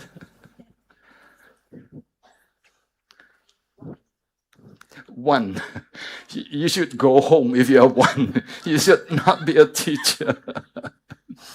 Yeah. I think in the past when I was younger, I tended to become more teacher-oriented. I walk into the classroom, you sit there, you listen to me. If you don't understand, that's your problem, not my problem. But I think things have changed a lot. I don't think we can do that anymore. I think we know more about educational psychology. I know more about the needs of our students. So we should try the best we can to be more embracing, to be more student-oriented in our teaching. Number 4. But let's review first before you forget. The first one is professional competence, yeah? Number 2. What was number 2?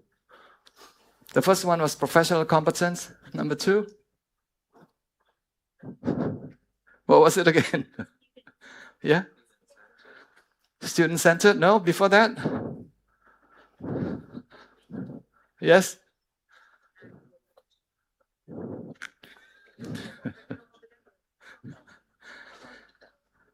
Professionalism, number 1. Number 2 is reflective teaching.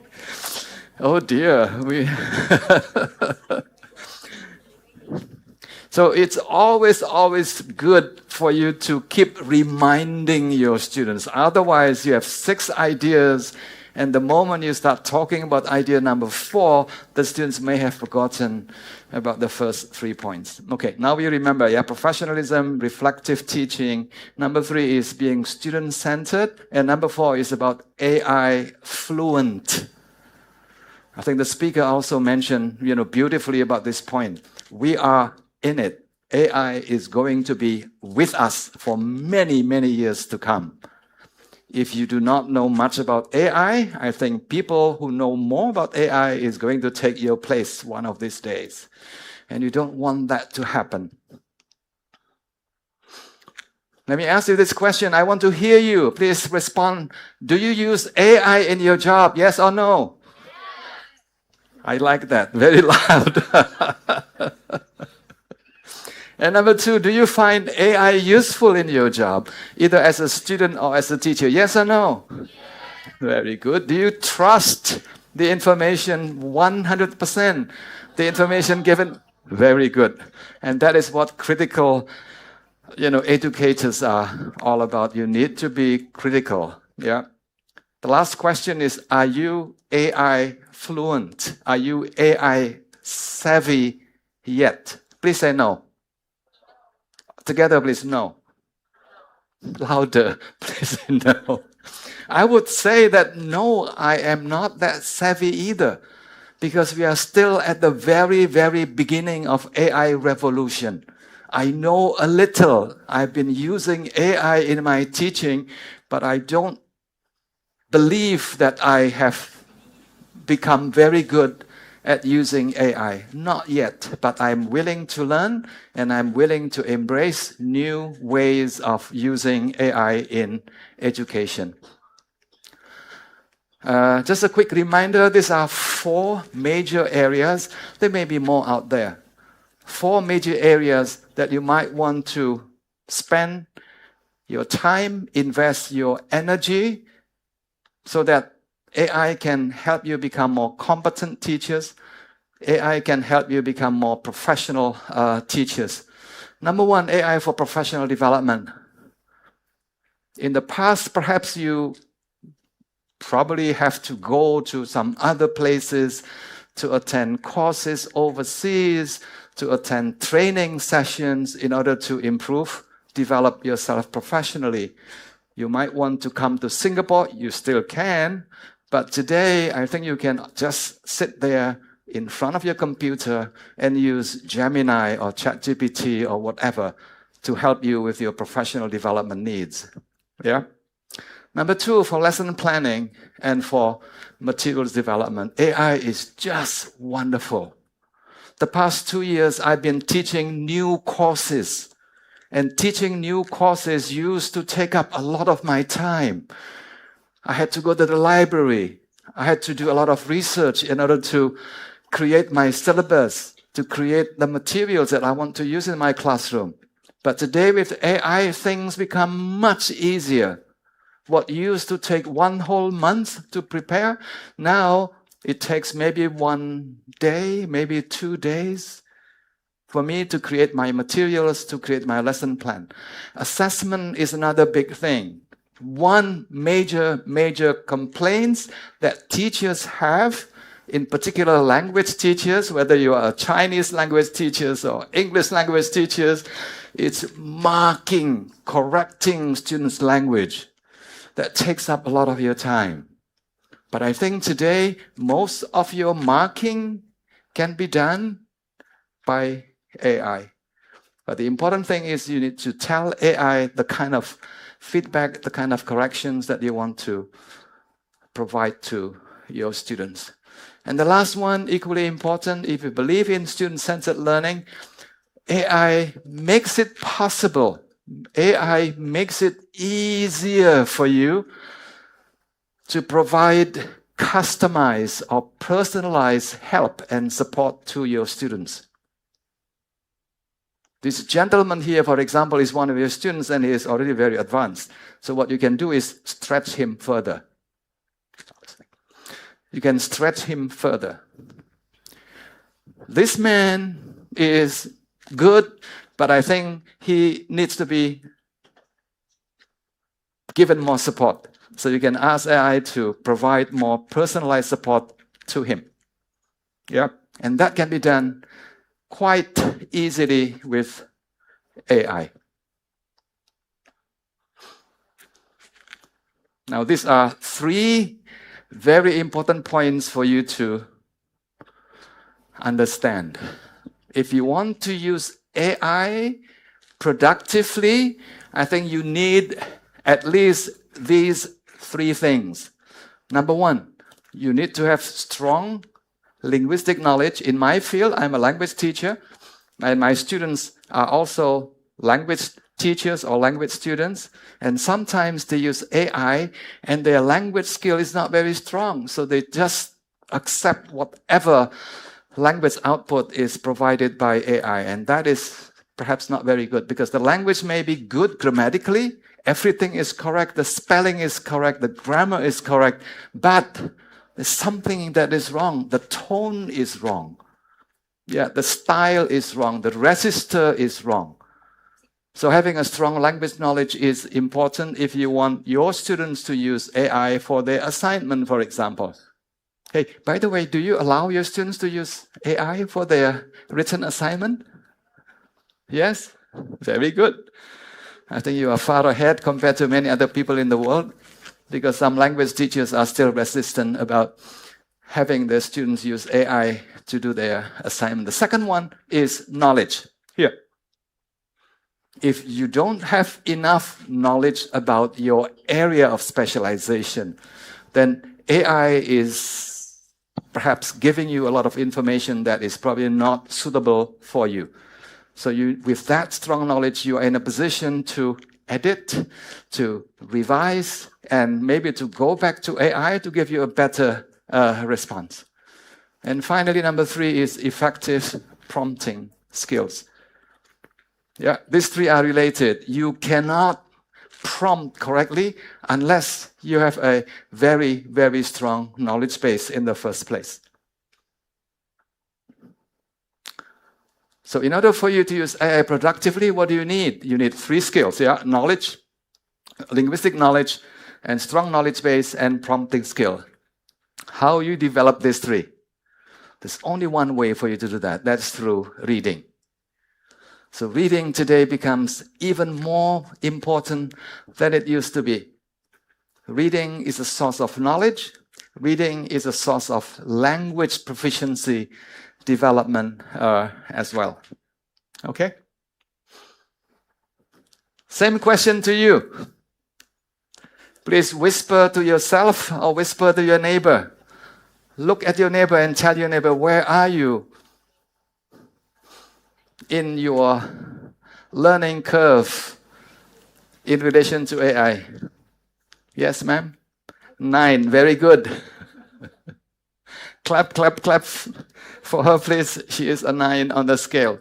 Okay, so that is number 4, yeah? Let me just move on. Number 5 is lifelong learning. Lifelong learning essentially is learning forever. And this is particularly important if you're an educator. You should never, never stop learning. Yeah. And what are the benefits of learning? What is the benefits of lifelong learning? I like this quote from Harvard Business Review. Lifelong learning is good for your health because you keep active thinking. You don't experience any medical problem as you grow older. And number 2, it's good for your wealth as well. Yeah, if you learn more, you have more experience, you have more knowledge, you have more skills, chances are you'll be able to get a better job. Yeah, if you are happy working in Vietnam, that's fine. But if you want to find a better job with a nicer, incentives and salaries, come to Singapore. But you need, that level of knowledge and skill.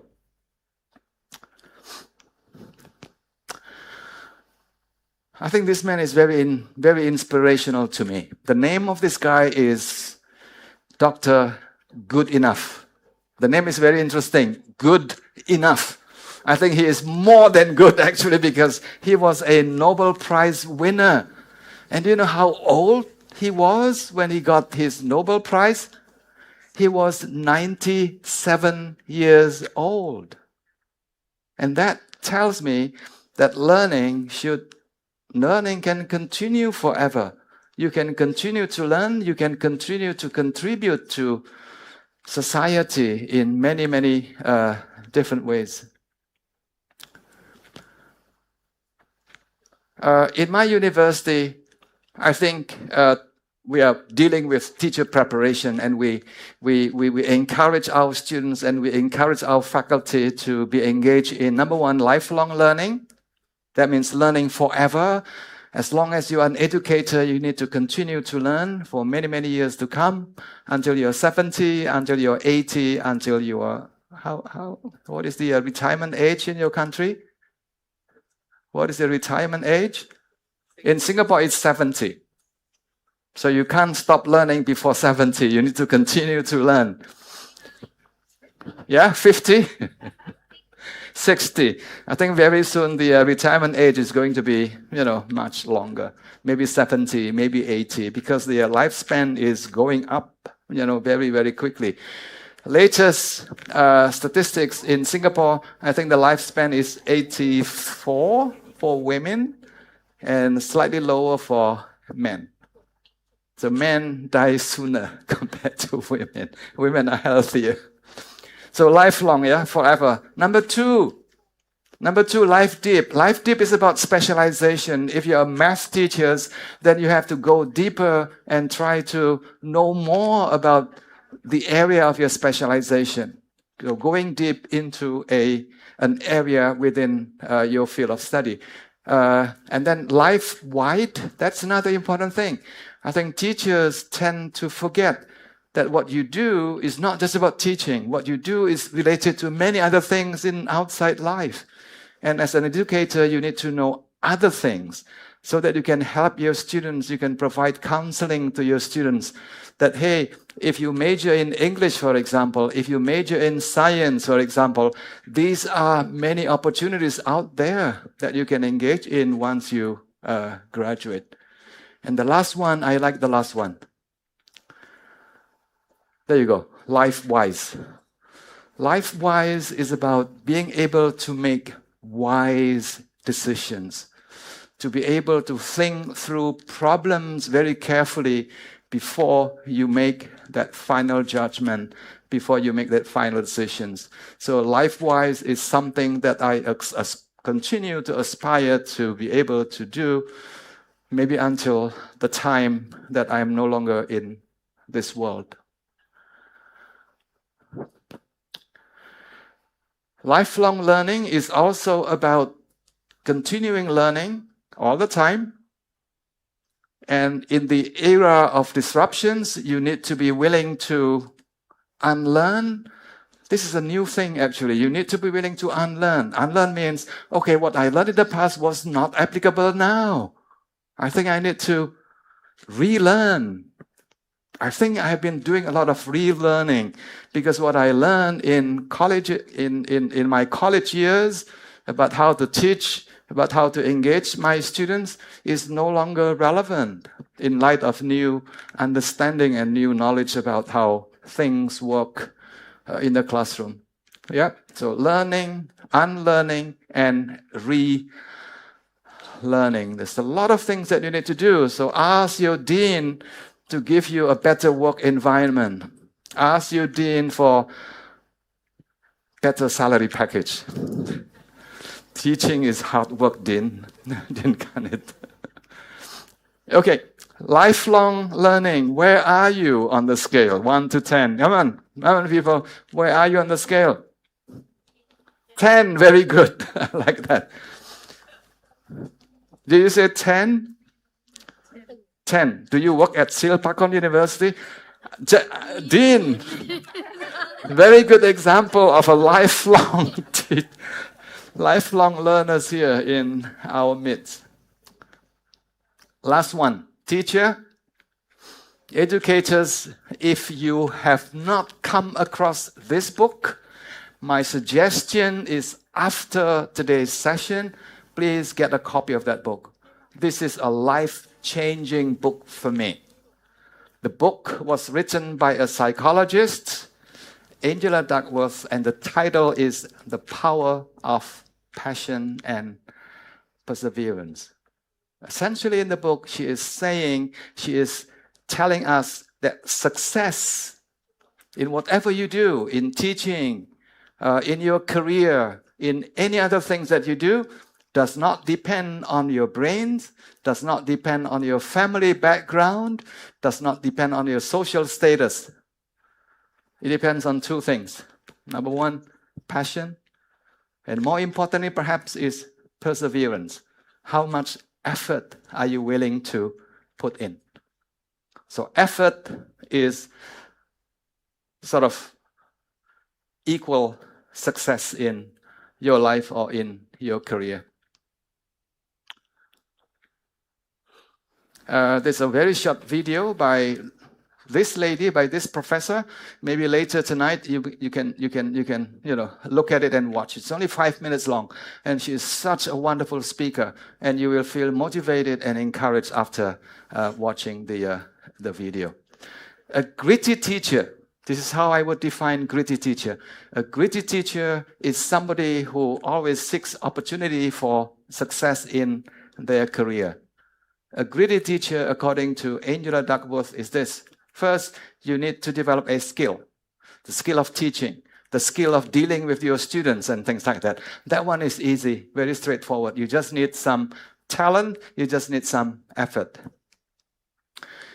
The next one is expertise. If you want to become very good at what you are doing, then I think you need to put in extra effort. I would highlight this.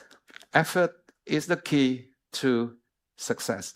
If you have not been successful in your career or in your life, think about how you can add in more effort, how you can put in more energy into whatever that you do. I think very soon you will find that success is just in front of you.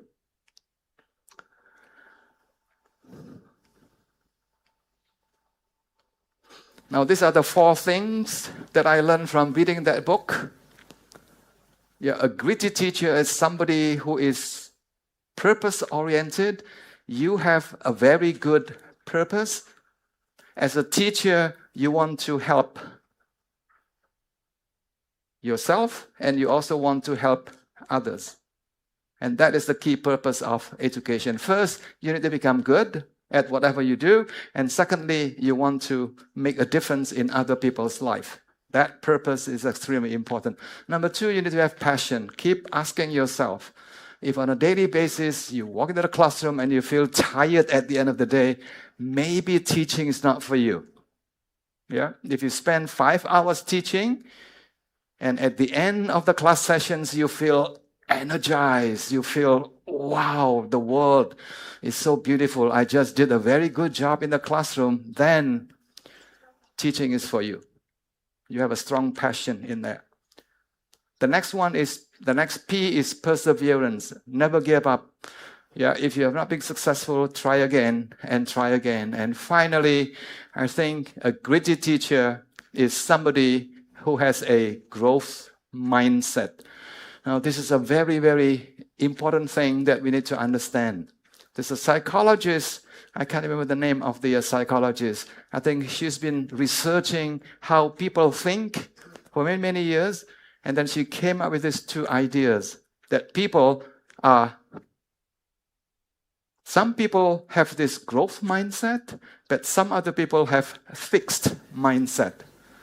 The growth mindset people are those who believe in effort, those who believe that, this is never too late to learn, those who believe that feedback is useful for me. On the other hand, we have people who have a fixed mindset. I have reached this point in my life, I'm done. I come from a small village, and this is all that I can achieve in my life. You are done. You have a fixed mindset.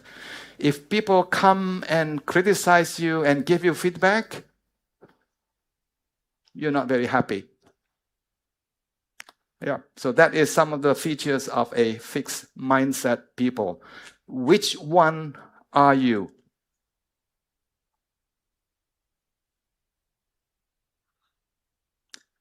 Left or right? Which one are you? Very good. Somewhere in between, yeah? Somewhere in between. Most people are somewhere in between, but increasingly, I think you need to embrace the growth mindset. The growth mindset is teaching me something very, very useful, very important. That if you have that mindset, it's possible for you to continue to grow. It doesn't matter where you find yourself in. Whether you work in a low resource environment or in a very good resource environment, people with growth mindset can continue to grow and become the best that they can be. Are you a gritty teacher? 1 to 10? Please say together, 1, 2, 3. Give me a number. 1, 2, 3. Louder, please. 1, 2, 3. Very good.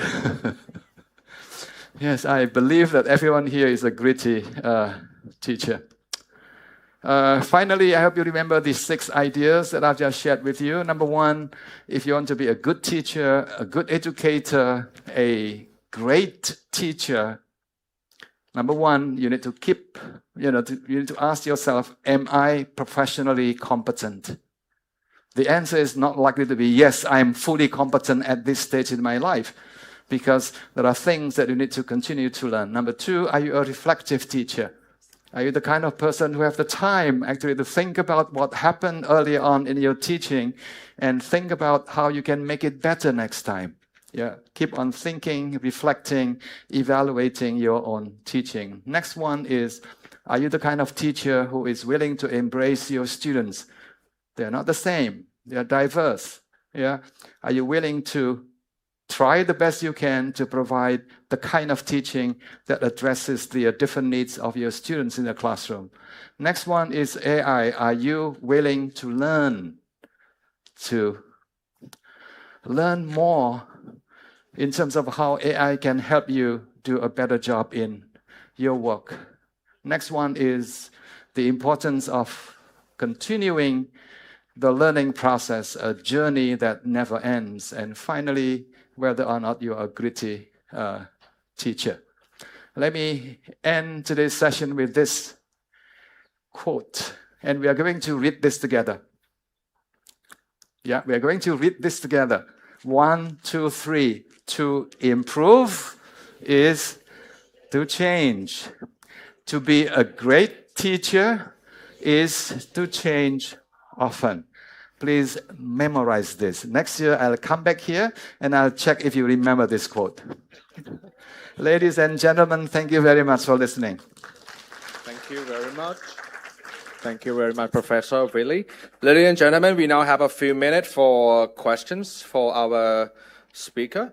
If you have a question, please raise your hand, and our staff will bring you a microphone. We'll bring a microphone to you. ค่ะสำหรับท่านใดที่มีคำถามนะคะสามารถยกมือถามท่านดร.ได้เลยนะคะ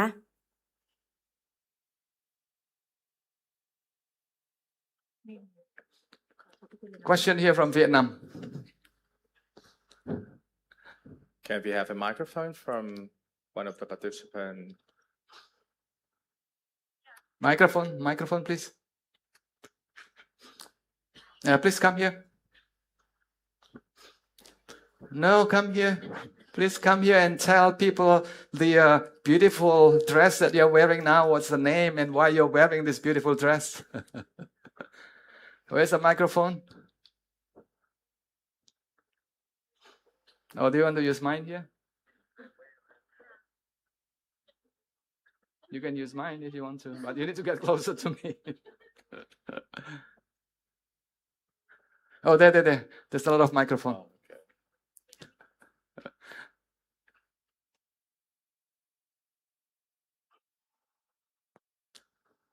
Hello. Okay. There you go. Please tell people first about the dress that you're wearing. Hello everyone. Very happy to be here today. So my name is Thi, but in Vietnamese, but you can call me Wendy. Wendy. Yes, and today together with my colleague and also my 29 students. 29 students, raise your hands. Yeah. There you go, Yeah, all from wearing Vietnam. beautiful dresses. Okay. So we are wearing our national uniform or costume and also our student uniform. So if you visit our university every Yes. Monday, every Thursday, Oh. you can see them in the beautiful pink. Every Monday uniform. and every Thursday. Yeah. Yes, you have to wear that beautiful uniforms.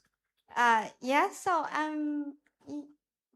it's a really inspiring speech that I attended it a second time that I can sit down and listen to you sharing about the idea about AI and also teaching as a language teacher because we are both in language teaching. Yes, she is a career. language teacher. Yes. She Yes, teaches in English or in Chinese? English, and I'm a learner of Chinese. Okay, she speaks Yeah. Chinese as well. So as a continuous learner, another language. Yeah, so my question is not really a question, but I would like to hear you sharing because as you say, to improve, you need to change. And as a teacher, we want to be a good teacher, need to change often. So I would like to hear about maybe one or some changes that you make that make you feel happy as a teacher in your career. Yeah. Yes. Thank you so much.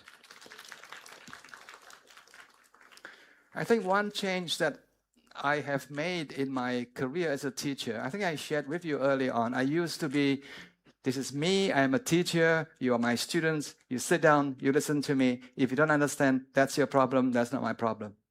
Yeah. Motivation is important. And if you're not motivated, that's your problem, not my problem. But today, I think I have realized that motivation is not just a student's problem. And very often it's a teacher problem. Yeah. And one way for you to become more motivating teachers is to change the way you teach. And I've shared with you 6 ideas. These 6 ideas are things that are within your power to change. Number 1 is you, the teacher.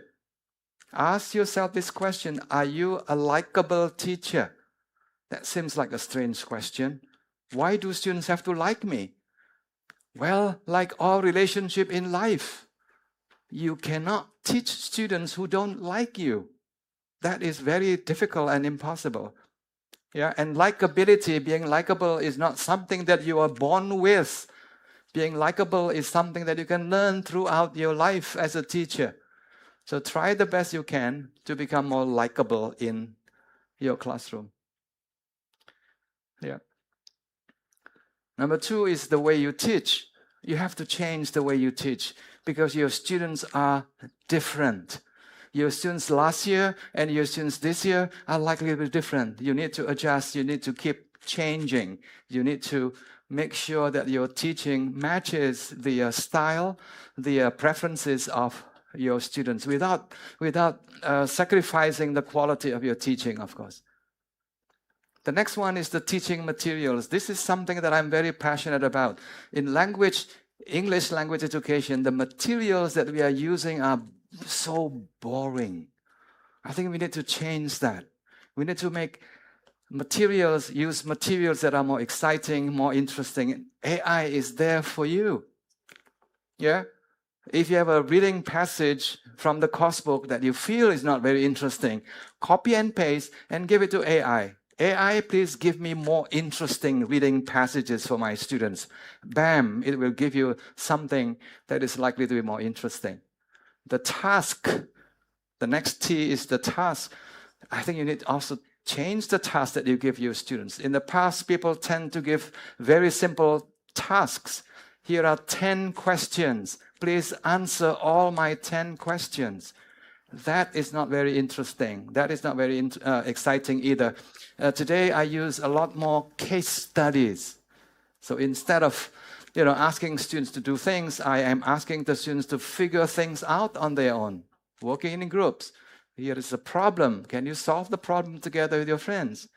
Problem solving is always more interesting than something that is given to you. Do you watch a lot of Chinese drama or Korean drama? You do, right? If you watch a Korean drama and the storyline is just like that, no problems at all, are you happy? No, people actually like problems. Problems are what make your life interesting. So later at home, please create problems with your family members. Problems make life really interesting. So problem-based learning is something that I've tried, and it works very well. The students learn a lot more. The students are more excited. And of course, the use of technology, the use of tests as well. Instead of just using tests as a tool to punish your students, use tests. I'm not looking at you. Use tests to improve learning. Yeah. Tests are not just to prove, but tests can be used to improve learning. So keep that in mind. So these are some of the example of the kind of changes that I have been doing in my job, in my career as a teacher, and I will keep on making changes in the future. Wendy, thank you so much for your question. I asked her to ask that question earlier on, so I know the answer. Okay. Due to the time constraint, we can now accept only one question at this stage. Okay. If you have further questions, feel free to continue discussion with our speaker during the lunch break. Yeah. Thank you again, Professor Willie, for the insightful and highly practical presentation. Professor Willie reminded us that effective teaching is not defined by a single skill, but by a combination of professional competencies and professional commitment. and ขอบคุณนะคะท่านดรวิลเลียนอาเดียนนะคะเรดเดียจากมหาวิทยาลัยเทคโนโลยีนันยางประเทศสิงคโปร์เป็นอย่างสูงค่ะสิ่งที่ท่านได้นำเสนอความรู้นะคะให้กับพวกเราวันนี้ค่ะจะทำให้พวกเราเห็นว่าครูภาษาในยุคปัจจุบันนะคะจำเป็นต้องมีความสามารถรอบด้านค่ะทั้งความเชี่ยวชาญในเรื่องของการใช้ภาษาค่ะความรู้และทักษะด้านการสอนค่ะความเข้าใจผู้เรียนรวมถึงความสามารถในการออกแบบการเรียนรู้ให้เหมาะสมกับบริบทผู้เรียนนะคะและท่านได้เน้นย้ำถึงประเด็นสำคัญค่ะว่าในการพัฒนาผู้เรียนปัจจุบันนะคะครูควรคำนึงถึงความต้องการของผู้เรียนอย่างรอบด้านค่ะซึ่งครอบคลุมทั้งหมด3มิตินะคะมิติที่1ก็คือเรื่องของฟีลความรู้สึกนะคะที่เรื่องของความเข้าใจผู้เรียนค่ะทำให้ผู้เรียนรู้สึกปลอดภัยมีความสุขและพร้อมที่จะเรียนรู้ค่ะส่วนมิติที่2ก็คือการติ้งนะคะส่งเสริมกระบวนการคิดและการพัฒนาทักษะทางปัญญาค่ะและมิติสุดท้ายค่ะที่ท่านได้ฝากไว้ก็คือการดูนะคะก็คือการเปิดโอกาสให้ผู้เรียนได้เรียนรู้มีส่วนร่วมและลงมือปฏิบัติจริงค่ะWe now move to our final plenary sessions of the morning. It's my pleasure to introduce Associate Professor Dr. Wei Shui from City University of Macau. Professor Shui is an Associate Professor of Applied Linguistics and a respected researcher whose work spans second language acquisition, multilingual education, educational technology, AI in education, language teacher development. His research has been widely published in international journals and focuses on how emerging technology can support language learning and learner development in diverse educational contexts.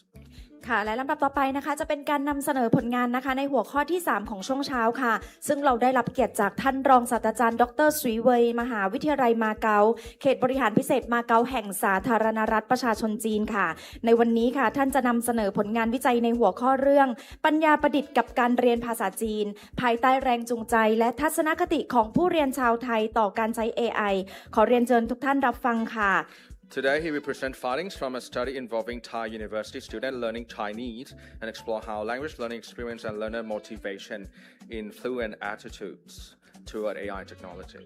ค่ะ现在有请徐威副教授上台发言。谢谢 Thank you. Dear Dean of Faculty of Education, dear faculty members, students and teachers, colleagues, good morning. Thank you for your invitation to invite me to give us a discussion of this empirical research. So I'm going to share something different from previous two professors. This is about a brief empirical study on AI and motivation in international Chinese education. Actually, it is already 11:30. I'll be brief. Okay, I don't want to delay the lunchtime. Right. Previously, I have prepared 4 points, 4 things together. One is AI, motivation, and our two selves and attitude. But, because the time is limited, so we focus on 3 things today: AI, motivation, and attitudes. Right. So we go through 8 sections. Right. We follow the steps of a research paper. So if you are interested in publishing research papers in journals, you can pay attention to this structure, okay? But before we move on, please allow me to introduce my team. So this paper is done by me with my PhD student and Dr. Paisan here from Mahidol University. It is, we try to find out, Dr. Willie just confirmed with us, everybody is using AI, right? So how do the students feel when they use AI? This is something we want to know. And also, what shapes how students feel when they are using AI? It is also a question. According to my previous experience, recently I and my team focus on 3 streams. The first one is educational technology. We try to find out the interplay between technology and foreign language learning. For example, the first paper published in System. This one is published last Friday, right? Very fresh new. We tried to synthesize a very large of published papers to find out, does technology actually improve or enhance second language learning? Yes or no? If you want to know the answer, click that link, download that paper. Okay, if you the journal asks you to pay for the paper, it's okay. Send me an email. I'll give you the paper to you. Right? Don't worry about this. Right? And also we explored the informal digital learning. The students, when students go outside the classroom, they also use their phones to, for example, watch English videos, to check the vocabulary, to learn pronunciation with the chatbots. So outside the classroom, they also use their phones, iPads, laptops to learn English or to learn Chinese as foreign language. And also we also focus on MOOCs. Right? The second stream is about educational psychology. So for the psychological aspect, we analyze the motivation, the anxiety, enjoyment, how they combined together to influence the foreign language learning. And also we explored the mediating role of cultural intelligence. And the last one is about the motivation and second language writing skills from perspectives of AWE, which means automated writing evaluation. And followed the last paper, the third stream is about L2 writing and feedback. The first paper is also published last week. Right? We tried to figure out the direct and indirect written corrective feedback, WCF, in shaping the English foreign language learners' emotions and their revision behavior. We have lots of English teachers, I think, here today. When we are correcting students' writing samples, we sometimes give direct feedback, sometimes give indirect ones, right? So when you correct the students' papers, the student writings, you may say, okay, you write across, this word is wrong, you need to say this word, You need to use a singular, not a plural here. This is a direct feedback. And sometimes the teachers may just underline something, several phrases to show this is incorrect. So this is a indirect feedback, right?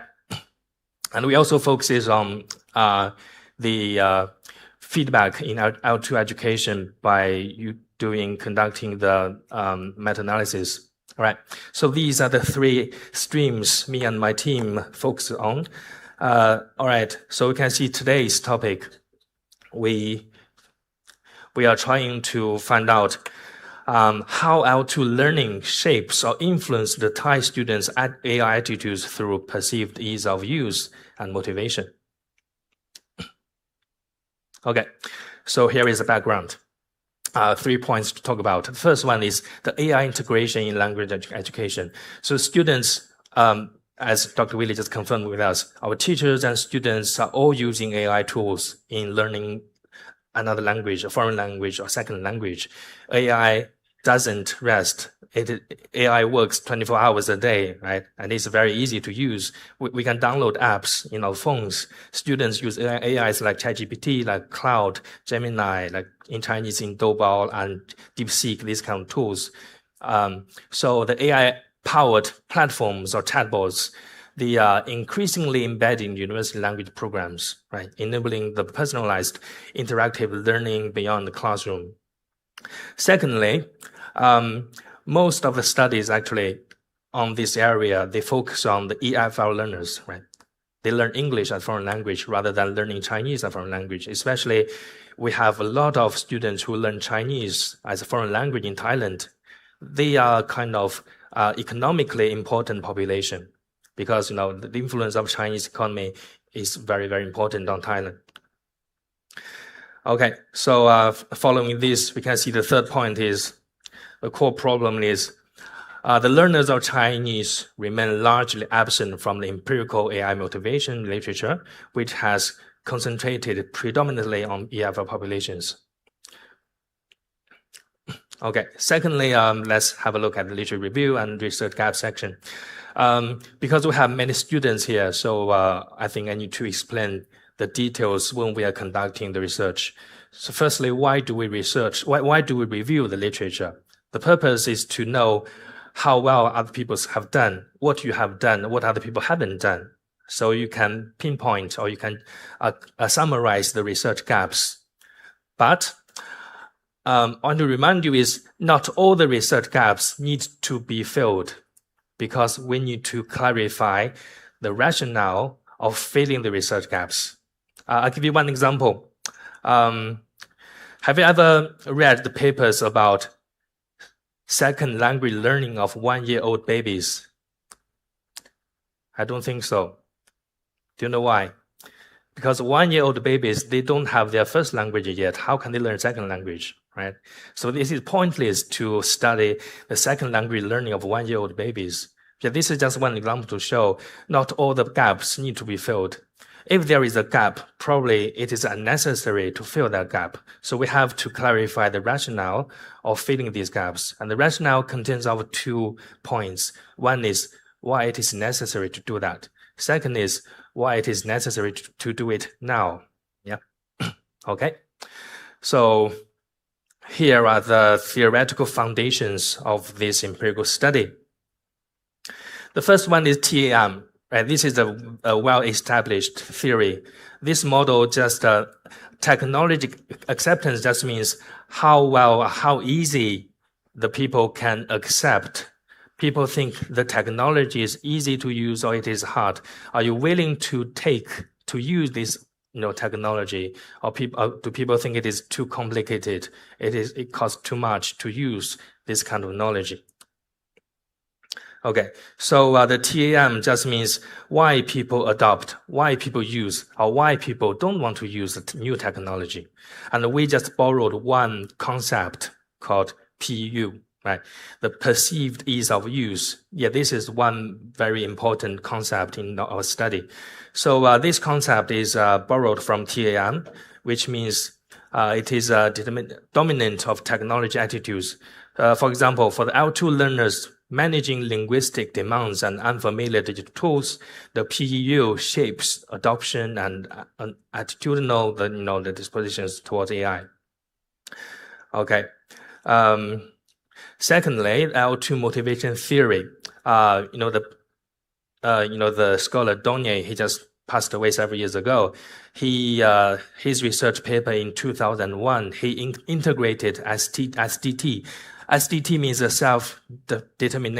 self-determination theory. He integrated this theory to the L2 learning motivation.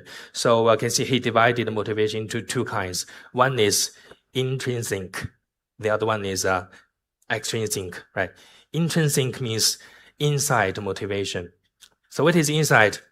For example, the students, they want to learn Chinese as a foreign language by themselves. They are interested in learning Chinese language. Yeah, they think they like Chinese culture. They just want to learn it by themselves. They have a genuine love of Chinese language. This is the inside motivation. So the outside or the exterior ones means, for example, your parents think learning Chinese is very important. So you have to learn Chinese as your foreign language.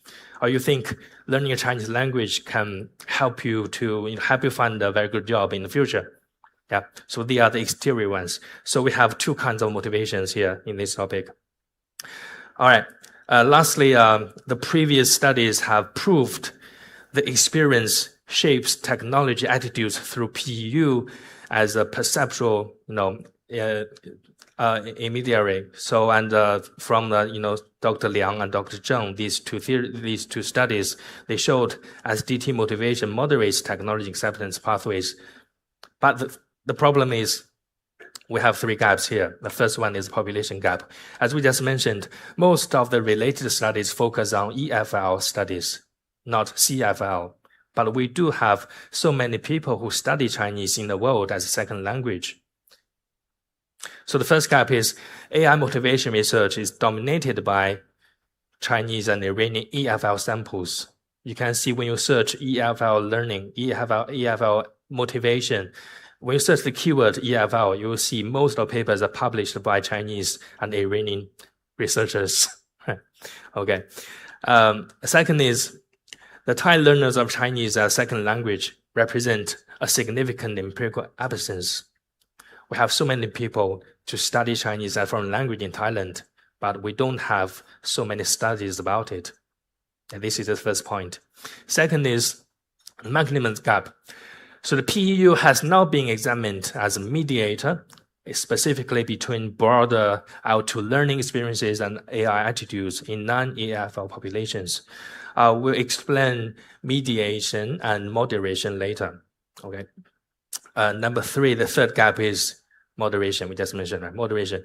So the distinct moderating roles of intrinsic and extrinsic motivation at discrete structural stages of a PU-mediated attitude model have not been studied or tested. Okay, we have identified 3 research gaps, but why do we need to fill these gaps? Let's think about this, okay? All right, so we summarized the 2 research questions. The first one is about how does perceived ease of use mediation mediate the relationship between our 2 learning experiences and attitudes towards AI use among Thai university students learning Chinese. The second research question is, to what extent do the 2 kinds of motivation moderate the indirect effect of our 2 learning experiences on the attitudes of using AI? So here we can pay attention to 2 keywords. The first one is mediate, right? Second one is moderate. Again, we have so many students here, so I have to explain the 2, very important words to you. Mediate and moderate, of course, they are different. Let's think about one example. Let's use 2 words. One is on my right hand here. Okay, on your left side, this is money. Okay, on this hand, this is happiness. What's the relationship between them? Money and happiness. A cause B, right? If you have lots of money, you'll be very happy, yeah? But my question is, does money directly influence your happiness? Probably not, right? So when you have money, you will be happy, right? But why do you think? Have you thought of why? There will be many reasons. For example, if you have a lot of money, you can buy things you would like to buy. And you can buy the things, this fact make you happy. So you can buy something is in between money and happiness, right? You have money, you can buy everything I want to eat, right? The delicious food between. So the fact you can buy delicious food make you happy. So from money to happiness, there will be something in between them, right? The things in between A and B, there is a C here. So the C is called the mediating roles of money and happiness. Another example is, let's talk about moderation. You have money, lots of money, and you are very happy. So something is not in between them, it is beside them. For example, if you have a lot of money, the friends may like you. Yeah, the people respect you, and you will be very happy. But how much does people respect you? How much the people love you? You don't know. Yeah. And also, let's say, for another example, I give you 1,000 Thai baht to the students. You'll be very happy, probably. But 20 years later, when you're millionaires, billionaires, if I give you another 1,000, probably you don't care so much, right? So we have to think about the extent of something, how to influence A to B. All right. So I added 2 figures here. So on the left side, you can see this is the money, and on the right side is happiness, right? So the reduced pressure, social status, or freedom of choice. If you have so much money, you have a lot of choice of what kind of work you want to do in the future, right? Or you can be a freelancer, you can work at home. You have many choices, so you're free. So these kind of roles, they are mediating between money and happiness. But the other ways, for example, the spending style of money, how much money you are starting with, right? And the social comparison, they are the moderation roles of money and happiness.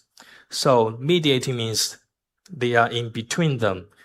Moderation means they are beside them, they are influencing them, right? Lastly, I want to use another comparison. Let's say mediating roles, they are the way from A to B. But moderations, they are the conditions of the ways from A to B. Okay, right? After knowing about these 2 concepts, let's have a look at this research model, right? So this is from A to B, from money to happiness, from second language learning experience to AI attitudes, right? Attitudes towards AI. And in between A and B, there is a C. This is called PEU, right? We just mentioned the concept we borrowed from TAM. It is a perceived ease of use. So the PEU is mediating between ELL and ATA. All right. I say again to you, okay? So the perceived ease of use, the people think the technology is easy to use or not, is mediating your experience of learning second language and your attitude to use AI. Okay, so this is the first hypothesis. Secondly, the two kinds of motivations, the EM and IM, they are the moderations of the attitudes. Right, so this is the research model. Okay, based on this background and research model, we send out questionnaires to more than 100 people who study Chinese and foreign language. Okay, so this is a quantitative study. It is a cross-sectional survey. And this is also one of the limitations. We don't have longitudinal studies here yet. And we successfully collected 113 Thai university students who are learning Chinese as second language. And we used purposive sampling because the students need to have the experience of using AI tools to practice Chinese learning. Thirdly, the structured questionnaire, we did a pilot study to test the validity and reliability, and we used the SPSS and AMOS to analyze the statistics. All right, so we used SEM and the Hayes process models, number 5 and number 14. Okay, and the other characteristics of the samples. So in total, we have 113 people. Most of them are female students because, for probably annual foreign language learners, we have more girls than boys. And we can see 75% of them have used AI to learn foreign language for more than 3 months. Yeah, this is amazing. All right, let's quickly have a look at the results. All right, we have lots of numbers here, right? On the left side, you can see PEU, we just mentioned, the perceived ease of use, the experience of learning language, the two kinds of motivation, and also the attitudes towards AI. It's very easy to understand these words, these numbers. So if the number is above 0.7, which means it is good, right? When numbers are approaching to 1, which means they are excellent. For example, 0.95, 0.94, which means they're excellent. But when they are above 0.7, which means they are acceptable, they're okay. So all of them are okay, right? So the alpha just means the validity, right? Okay. And here the CR means the composite reliability. So CR means the overall construct, they are well structured, right? No problem with them. And the AVE means the average variance extracted ones. So the AVE values means, do my questions, my research questions are clear, right? Do my questions are the right ways to find out what I'm asking, right? So they are the values of AVE. And the square root of AVE means, can I tell the differences between them? Okay. So based off, of these numbers, we can see it is okay. The result is okay. It's very good. All right. Now, to answer the research question number 1, we can see this is the first result of RQ1, the mediating role of PEU. And we just mentioned in our model, this is the first hypothesis, right? We need to find out the mediating role of EPU from between ELL and attitude. So the result is, okay, right. So the first stage is from A to the mediating role. Second is from mediating role to B. The last one is from A to B, right? Direct ones. So in the first stage, you can see the B is 0.65, which means this number, right? Which means the ELL raises by 1 point. The PEU raises by 0.65 point. The second one, 0.42 means if the PEU raises by 1 point, the ATA raises by 0.42%, right? And also you can see the p-value is lower than 0.001 means there will be a significant relations between these two constructs, right? Okay, I will summarize the finding for you, okay? So this just means the overall model explains 75, you see here, the 75 of the variance in AI attitudes. It is a very strong result, right? We can see all of them are significant. Right, and our second research question, we have to divide them into 2 points because we have 2 kinds of motivations, inside and outside. Right, the first one, the IM, the intrinsic motivation. We also have significant correlations between them. And also we can see the B value, it is minus 0.11, right? It is minus means if the PU raises, the ATA will decrease. So the interior, the inside, the motivation may have the different or opposite influence between the PU and ATA. This is also very easy to interpret. For example, we can imagine you are studying Chinese as a foreign language, right? So you may not like the AI tools. Let's say use this kind of example. You are learning Chinese as a foreign language. You think learning Chinese is very hard. And then you try to use AI tools to learn Chinese language. But you find out using the AI tools is also very hard. So learning language is very hard. Using AI tools is also very hard. So the 2 hard things make you probably give up of learning foreign language, right? So these tools may have negative results or influences on your learning of the foreign language. On the contrary, the external ones, if your parents ask you to learn Chinese as a foreign language, you think it is, even you think it is hard, but you have to do it. But in this, under this context, if you use AI tools, and if you find out it is easy to use, probably will influence or increase the inside motivation of learning Chinese as a foreign language, right? So here, the interaction between PU plus the external ones, intrinsic motivation here, which means no matter how high or low the student's extrinsic motivation is, the learning experiences will shape their attitudes, right? Okay. Now let's move on to the discussion. Okay. So the richer first point, the richer IO2 experience develop metacognitive resources, right? Adaptive strategies and digital familiarity that lower perceived cognitive effort with AI tools. So which fostering favorable attitudes both directly and through PU, right? So this is the first path. The PU partially mediates ELL and ATA. Do you remember the model from A to B, from PU to ATA? It is a partially mediating fact. Secondly, the intrinsic motivation, it weakens the PU, right, to AI attitude link. So if the students, they are motivated by themselves, right, this kind of motivation will weaken their attitudes towards AI.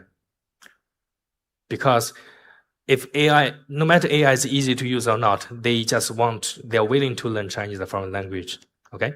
And last point is, the EM operates through a direct instrumental pathway.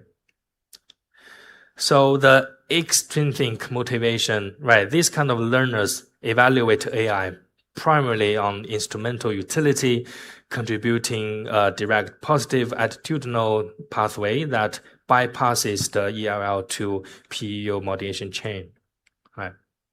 Right. Of course, this study has many limitations. First one is the small sample size, right? We can only get 113 students. I don't know why it is so hard to find the Thai students to cooperate. We need to make them happy to be willingness to participate into our study. And also we have to do this in class. Have you ever sent the questionnaires to your students after class? Probably you won't get so many responses, right? You have to do this in class to force them to do the questionnaires with you, to watch them do this, right? So we tried our best. We can only get 113 students to participate in our study. Yeah, this is the first limitation. A second one is the cross-sectional design, right? So ask them to do questionnaire. It is a one-time study, right? It is a cross-sectional. So to be more complete, we have to do longitudinal studies. For example, we do experiment at the beginning of the semester, do another experiment in the end of the semester, right? We have to interfere their study to watch them during a long process rather than ask them to do a questionnaire, right, someday. But this is the second limitation. And number three is a purposive sampling. Purposive means we just mentioned we have to ask the students who have experience of using AI already to do this study. The last one is a single nation context, right? We focus on Thailand, so the findings are limited to be applied to the students who are in Thailand to study Chinese foreign language. I'm not sure if we can apply the findings to the student, for example, from in Vietnam to learn Chinese foreign language, probably, right? Okay. So the future directions can focus on the larger and longitudinal designs to trace the developmental trajectories. Right. For example, during a whole semester, you find out how they change, how the attitudes, how their motivation change during the whole semester. Secondly, the cross-cultural comparison is also necessary, right? If you compare the Chinese L2 learners in Japan, for example, in Korea, Vietnam, in different countries, you can find out more interesting findings. And also probably the cultural background is also different. And we can also incorporate foreign language enjoyment, AI literacy, Dr. Willie just mentioned AI fluent, right? The same thing, and digital self to incorporate them together, right? And also mixed methods design is also welcomed, right? So we can do the interviews or to do the multimodal studies to find out more qualitative findings, results to be the complements of this study, right? Okay, so let's make a brief conclusion, right? It's already 12 o'clock, okay? 4 takeaways. First one is L2 learning experiences, 2 AI attitudes. We can see it is directly via PUU and indirect, blah, blah, from the IM. The two kinds of motivations are different. Okay. Second point is the 2 kinds of motivation. The first one, intrinsic motivation, moderates the PU to AI attitude link, right? It is a moderation role. The higher IM reduces learners' reliance on ease of use when forming positive dispositions towards AI. And second point is the EM, right? The exterior motivation contributes to a significant direct positive effect on AI attitudes independently, right? And the last one is the model explains 75% of the variance in AI attitudes, validating the integrated TAM plus motivation framework for this population and the context, right? So these are the 4 points I want to share with you by conducting this research. But this experiment is very simple, right? Because it is one part of the bigger study we have been doing in the past 2 years. Okay, so that's pretty much all I want to share with you. I hope you enjoyed this research. Right? So if you have questions, we can have a discussion, or you can send me an email to talk about anything related to this study. Okay, thank you so much. Thank you for listening. ขอบคุณนะคะรองศาสตราจารย์ดร.สวีเวยเป็นอย่างสูงนะคะที่ได้ให้ความรู้กับพวกเราในวันนี้นะคะ感谢สวีเวย副教授为我们带来精彩的发言 Thank you very much, Associate Professor Shu Wei, for that informative presentation. Ladies and gentlemen, due to our tight schedule, we will not have the Q&A session at this time. However, if you wish to continue the discussion, you may speak with our speaker during the break, the lunch break. Thank you once again. Based on his study, the study provided valuable insights into how Thai University students learning Chinese develop attitude toward AI in language learning context. One important finding was that positive language learning experiences contribute to more favorable attitude toward AI, particularly when learners perceive AI tools as easy to use and accessible. And the study also highlighted the role of learner motivation, showing that both intrinsic and extrinsic motivation factors continue to influence how students engage with emerging educational technology. And as AI becomes increasingly embedded in language education, this finding reminds us that successful integration depends not only on the technology itself, but also the experiences, motivation, and perception of the learner who use it. ค่ะและจากการบรรยายของรองศาสตราจารย์ดร.สุยเวยนะคะทำให้เราเห็นบทบาทสำคัญค่ะในเรื่องของปัญญาประดิษฐ์กับการเรียนการสอนภาษาในบริบทปัจจุบันนะคะโดยเฉพาะในกลุ่มนักศึกษาชาวไทยที่เรียนภาษาจีนเป็นภาษาที่2ค่ะส่วนสำคัญที่ท่านอาจารย์ได้เน้นก็คือประสบการณ์ที่ดีในการเรียนภาษาจีนนะคะมีส่วนช่วยให้นักศึกษารับรู้ว่า AI เป็นเครื่องมือที่สามารถใช้งานได้ค่ะเมื่อผู้เรียนรู้สึกว่าเทคโนโลยีใช้งานได้ก็จะส่งผลให้เกิดทัศนคติที่ดีต่อการใช้ AI ในการเรียนภาษาจีนมากยิ่งขึ้นค่ะและนอกจากนี้ค่ะท่านยังเน้นย้ำนะคะว่าการนำ AI มาใช้ในการเรียนการสอนภาษาจีนค่ะควรคำนึงถึงประสบการณ์การเรียนของผู้เรียนความง่ายในการใช้งานของเทคโนโลยีค่ะและแรงจูงใจของผู้เรียนด้วยค่ะ Thank you once again, Professor Shu Wei. Ladies and gentlemen, this conclude our morning sessions. And on behalf of the organizing committee, we'd like to thank all participants for joining us throughout this morning session, particularly our 3 distinguished keynote speakers for sharing your insight and expertise.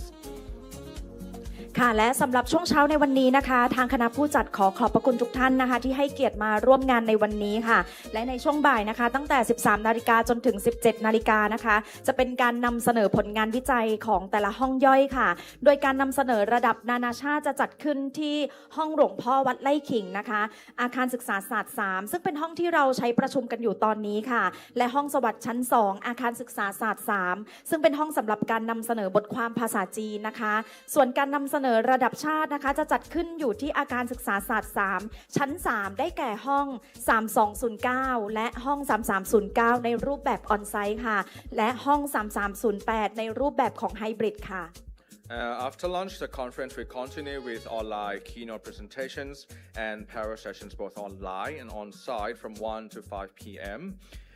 Participants are invited to attend the sessions according to your interest. And the room assignments listed in the conference program is accessible through the QR code provided in your registration card. ค่ะและสำหรับการนำเสนอในแต่ละห้องย่อยของงานนะคะเราจะมีการคัดเลือกบทความวิจัยที่โดดเด่นค่ะเพื่อรับรางวัล Best Award Paper นะคะซึ่งการนำเสนอผลงานนะคะจะสิ้นสุดนะคะและการรับรางวัลนะคะจะสิ้นสุดหลังจากที่ได้นำเสนอในแต่ละห้องค่ะ Right, for the parallel sessions, outstanding research papers will be selected in each room to receive the Best Paper Awards, and the result will be announced at the end of the presentation.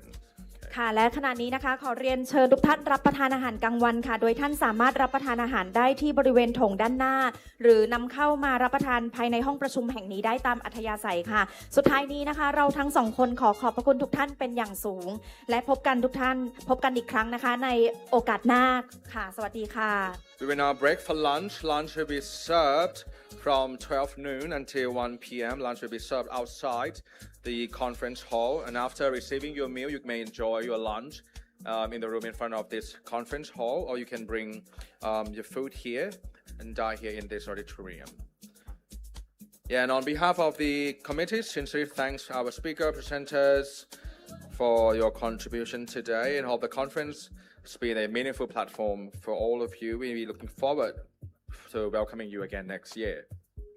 ขอบพระคุณค่ะ And photos from today's conference will be available for viewing and download on our conference website. So please feel free to visit the official website after the event.